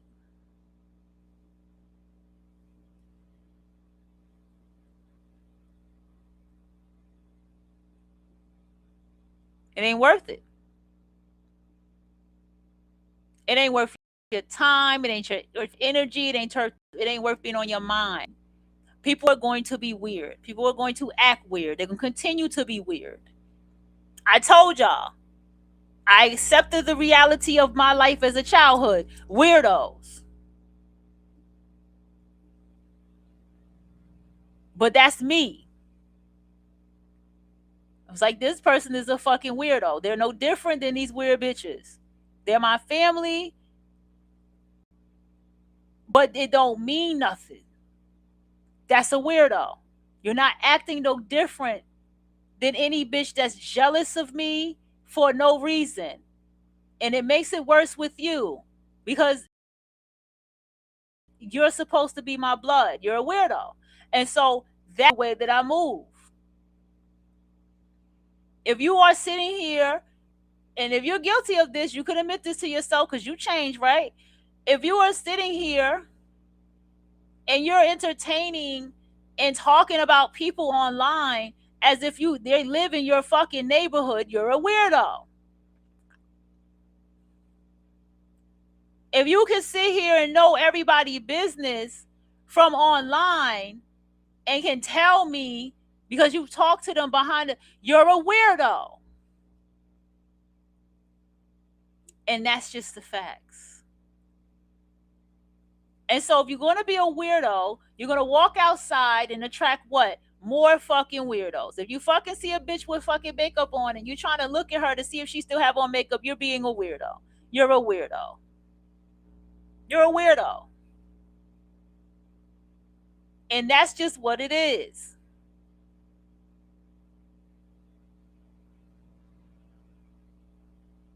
That's just what it is.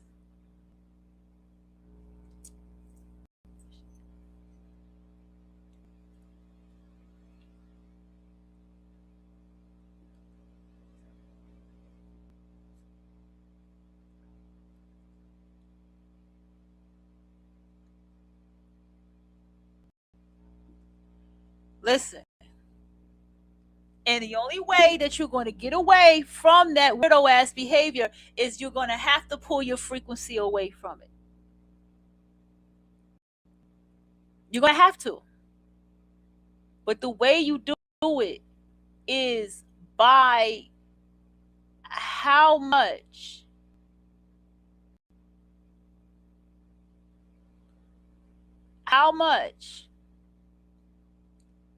you sit back and really focus on yourself. Okay? Learn from these creatives that are obsessed with the work that they do. Learn from these non-black people, you know what I'm saying, and white supremacy, and look how much they're dedicated to what they do, how obsessed they are with the work that they do.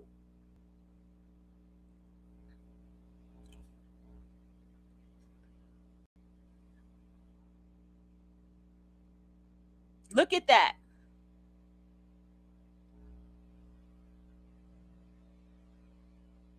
Look at how they connect. And when they do actually find someone to be with, that person is absolutely perfect for what they need in their lives. Okay?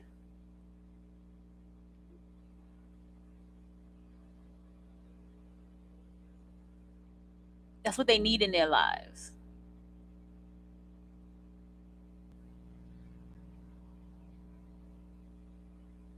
Okay?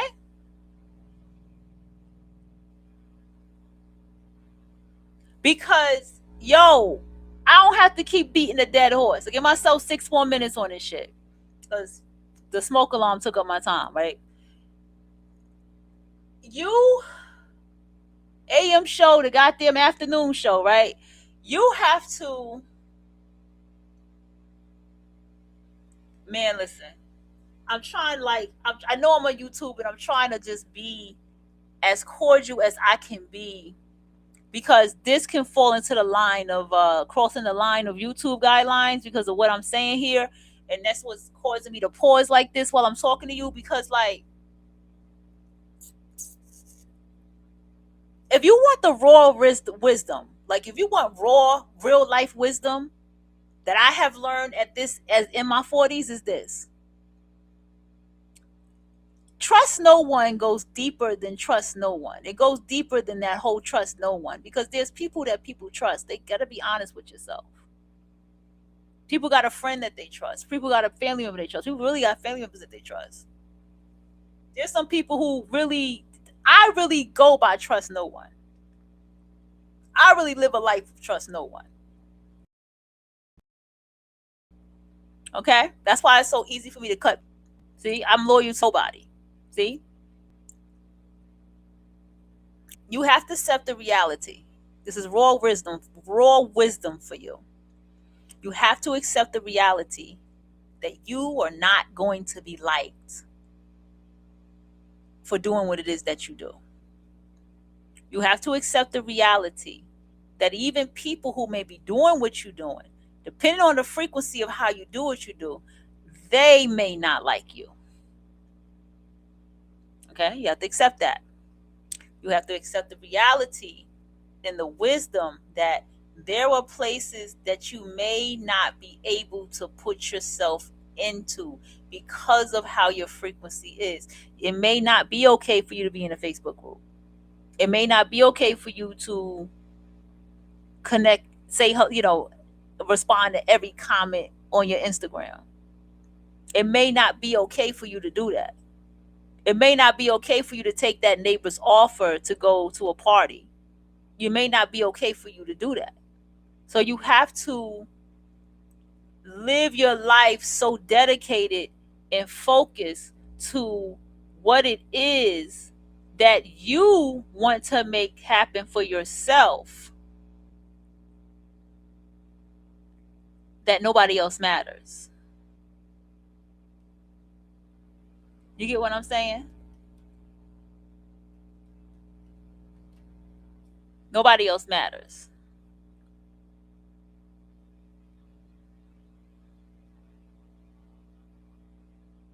You also have to build it that, you know, oh, how do I tell y'all this? You have to be honest about how you're going to get to what you want, and you have to hone in your craft a little harder. Just like I said, I looked around and I saw my notebooks, and I was fine with the notebooks. I said, I'll get to those later. But then I saw all my art. I had art that I forgot about. Literally forgot about. I was like, damn, when did I do this? When did I do this? I didn't know that I kept this art here. When did I do that? I have so much that I've done. And then finally, I said, I'm going to utilize every piece of pictures that I cut out, every idea that I had, right? Every world building creation idea that I had, I'm going to utilize every damn thing, and I'm going to put it in my world building for what I'm doing over here. It's going to be in my world building. That's exactly what I said. And whatever other things that I visualize for myself, I'm going to sketch that out.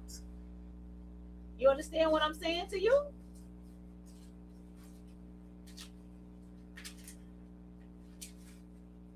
Whatever project ideas I had, I'm going to pick them up. And I'm going to work on them. And I'm going to recycle. I'm going to observe something with myself. I'm going to study something. And I'm going to recycle that too. These are the things that I said to myself that I'm going to do. Because I said, you know what? I need to utilize all this stuff. I don't want this stuff sitting around no more. I don't want these magazines sitting around no more.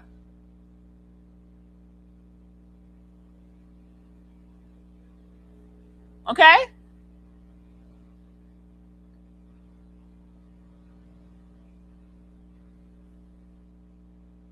And so therefore, I took the proper actions. In taking the proper actions to do something about that. You understand what I'm saying? Because that thing that I'm doing to get up, right, for the day, and get up, and actually, when I get up, to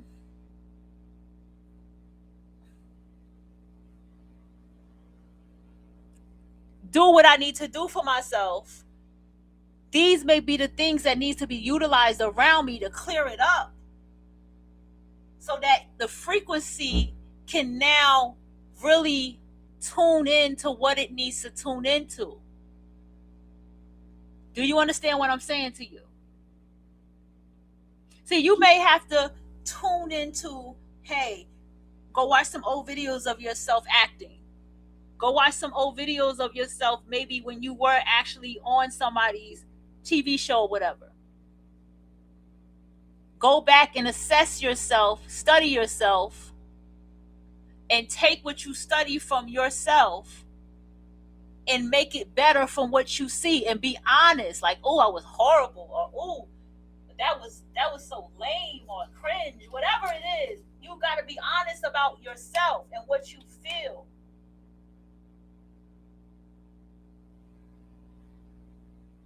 You got to do that.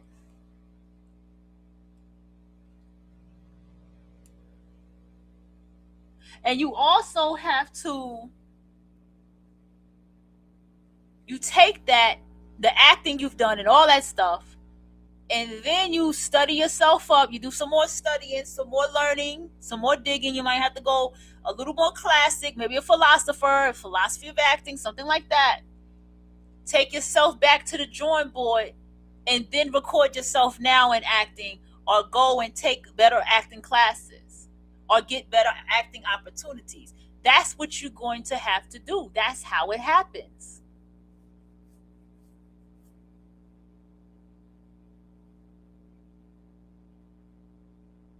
This path is not supposed to be easy. This path as an artist is supposed to come with realizing the work that you have to do and realizing the frequency that you have to be on in order to manifest to that next level in your life.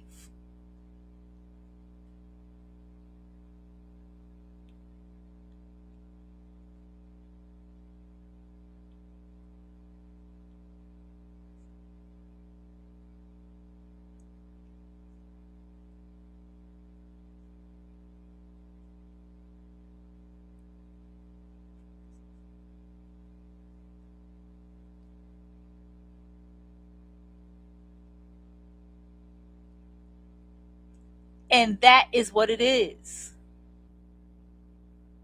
What a bum bitch that want to gossip about people gonna understand about what you doing. She can pretend like she do or he do, but what a bum gonna understand about what you doing? Why should you care?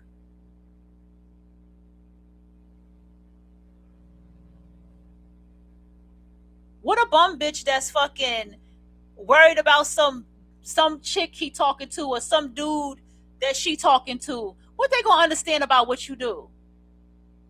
This is why it comes with solitude and isolation. This is why it comes with, you have to flip that phone over unless you have your emergency calls or you have an emergency way for people to get to you. This is why it turns into these things. This is why it turns into you ignoring people. And the only time you walk out your door is to make sure you go and get yourself a good jog in. Man, I have not went for my walk in a while. I miss my walk. I just want to take care of everything in the house first. That's my motivation. I want to take care of everything in this house first, and then I want to go back to my walks again. You know, that walk, that run you do in the morning time. Whatever time you decide to get up and do it, to get your day started. However you do it. All that stuff begins to add up.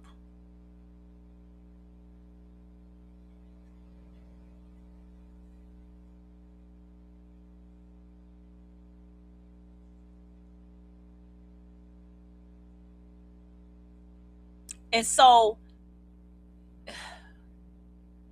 people are going to want to be around you. People are going to want to know who you are. People are going to want to talk to you. It's going to come with what you do. But you have to stay grounded and you have to stay focused and you have to stay solid. You have to.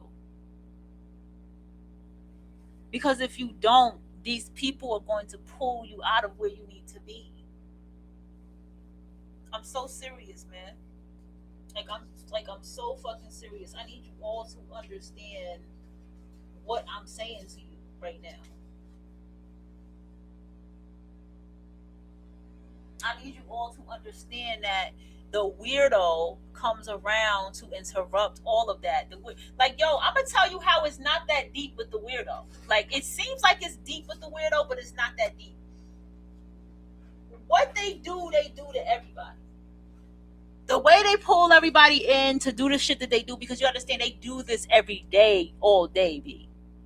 Who they are is what they are every day, all day, B. The level of lifestyle that they live is what they do all day, B. And they're going to continue to do and be what they are all day, B. You feel me?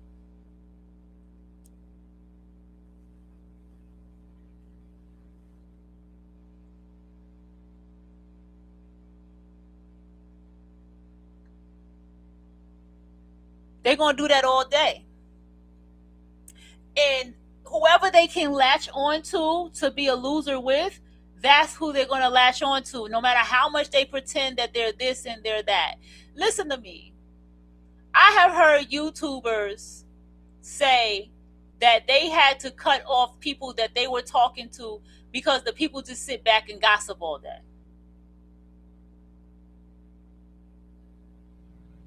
I have heard people who are successful to this day. Remember Lena? She said what?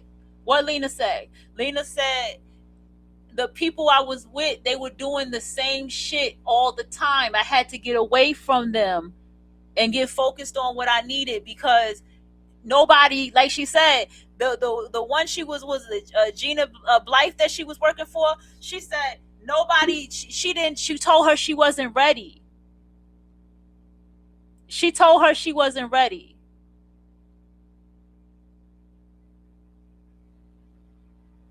Okay, and when Lena began to get focused on what she needed to, such as probably cutting all those people off, that's when life happened for her.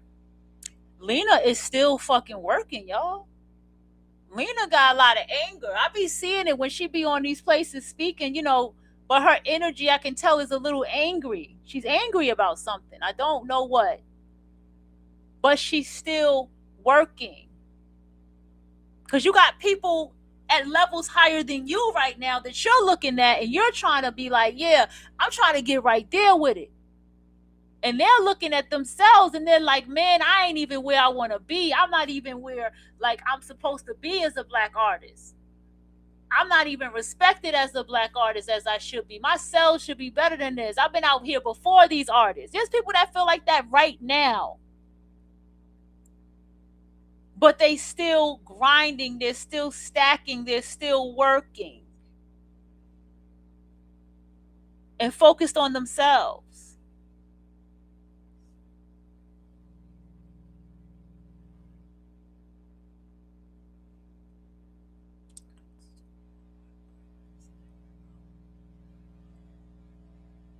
And so therefore, appreciate where you are. And if you want to go higher than where you are, then make that shit happen. Put the work in to make that shit happen. Put the grind in to make that shit happen. I have a playlist called Grown Woman. If it's private, I'm going to unprivate it. It's called Grown Woman. Go listen to that playlist.